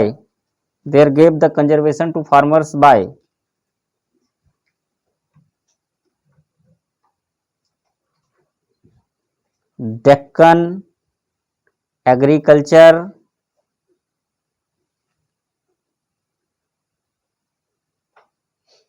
Relaxation Act of 1879, Deccan agriculture relaxation act of 1879, Deccan कृषि राहत अधिनियम 1879, दक्कन कृषि राहत अधिनियम 1879 के द्वारा किसानों को क्या किया गया, संरक्षण दिया गया। तो ये दक्कन का अपना मामला खत्म हो गया, सरकार ने भी यहाँ भी प्रोटेक्ट कर दिया, किसके खिलाफ, साहूकारों के खिलाफ।